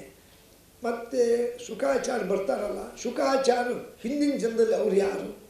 ಭಾಳಷ್ಟು ಮನೋಜ್ಞವಾದ ವಿಚಾರಗಳನ್ನು ನಾವು ನಾಳೆ ದಿವಸದಲ್ಲಿ ಮುಂದುವರಿಸ್ತೀವಿ. ಇವತ್ತೊಂದು 15 ನಿಮಿಷ ಯಾಕೆ ನಾನು ಜಾಸ್ತಿ ಮಾಡಿದೆ ಅಂದರೆ, ನಾನು ಶುರು ಮಾಡಿದಾಗ 7 ಗಂಟೆ ಆಗಿತ್ತು. ನಾಳೆ ಮಾತ್ರ ನಾನು ಸರಿಯಾಗಿ 6:25ಕ್ಕೆ ಬರ್ತೀನಿ, 6:15ಗೆ ಶುರು ಮಾಡ್ತೀನಿ, ಸರಿಯಾಗಿ 8 ಗಂಟೆಗೆ ಬಿಡ್ತೀನಿ. ಇವತ್ತಿನ ಕಥಾಭಾಗವನ್ನು ಇಲ್ಲಿರುವ ಕೃಷ್ಣ ಪರಮಾತ್ಮನ ಪಾದಕ್ಕೆ ಸಮರ್ಪಣೆ ಮಾಡಿ ಇವತ್ತು ನಾವು ಕಾರ್ಯಕ್ರಮಕ್ಕೆ ಕೃಷ್ಣಾರ್ಪಣ ಹೇಳೋಣ. ಸಮರ್ವಿಸರ್ಗೋ ಜನತಾಗ ವಿಪ್ಲವೋ ಯಸ್ಮಿನ್ ಪ್ರತಿಶ್ಲೋಕಮಬದ್ಯವತ್ಯಪಿ ನಾಮಾನ್ಯನಂತ್ಯಸ್ಯ ಯಶೋಂಕಿತಾನಿ ಯತ್ ಶೃಣ್ವಂತಿ ಗಾಯಂತಿ ಗೃಣಂತಿ ಸಾಧವಃ. ಶ್ರೀಕೃಷ್ಣಾರ್ಪಣಮಸ್ತು. ಮಂತ್ರ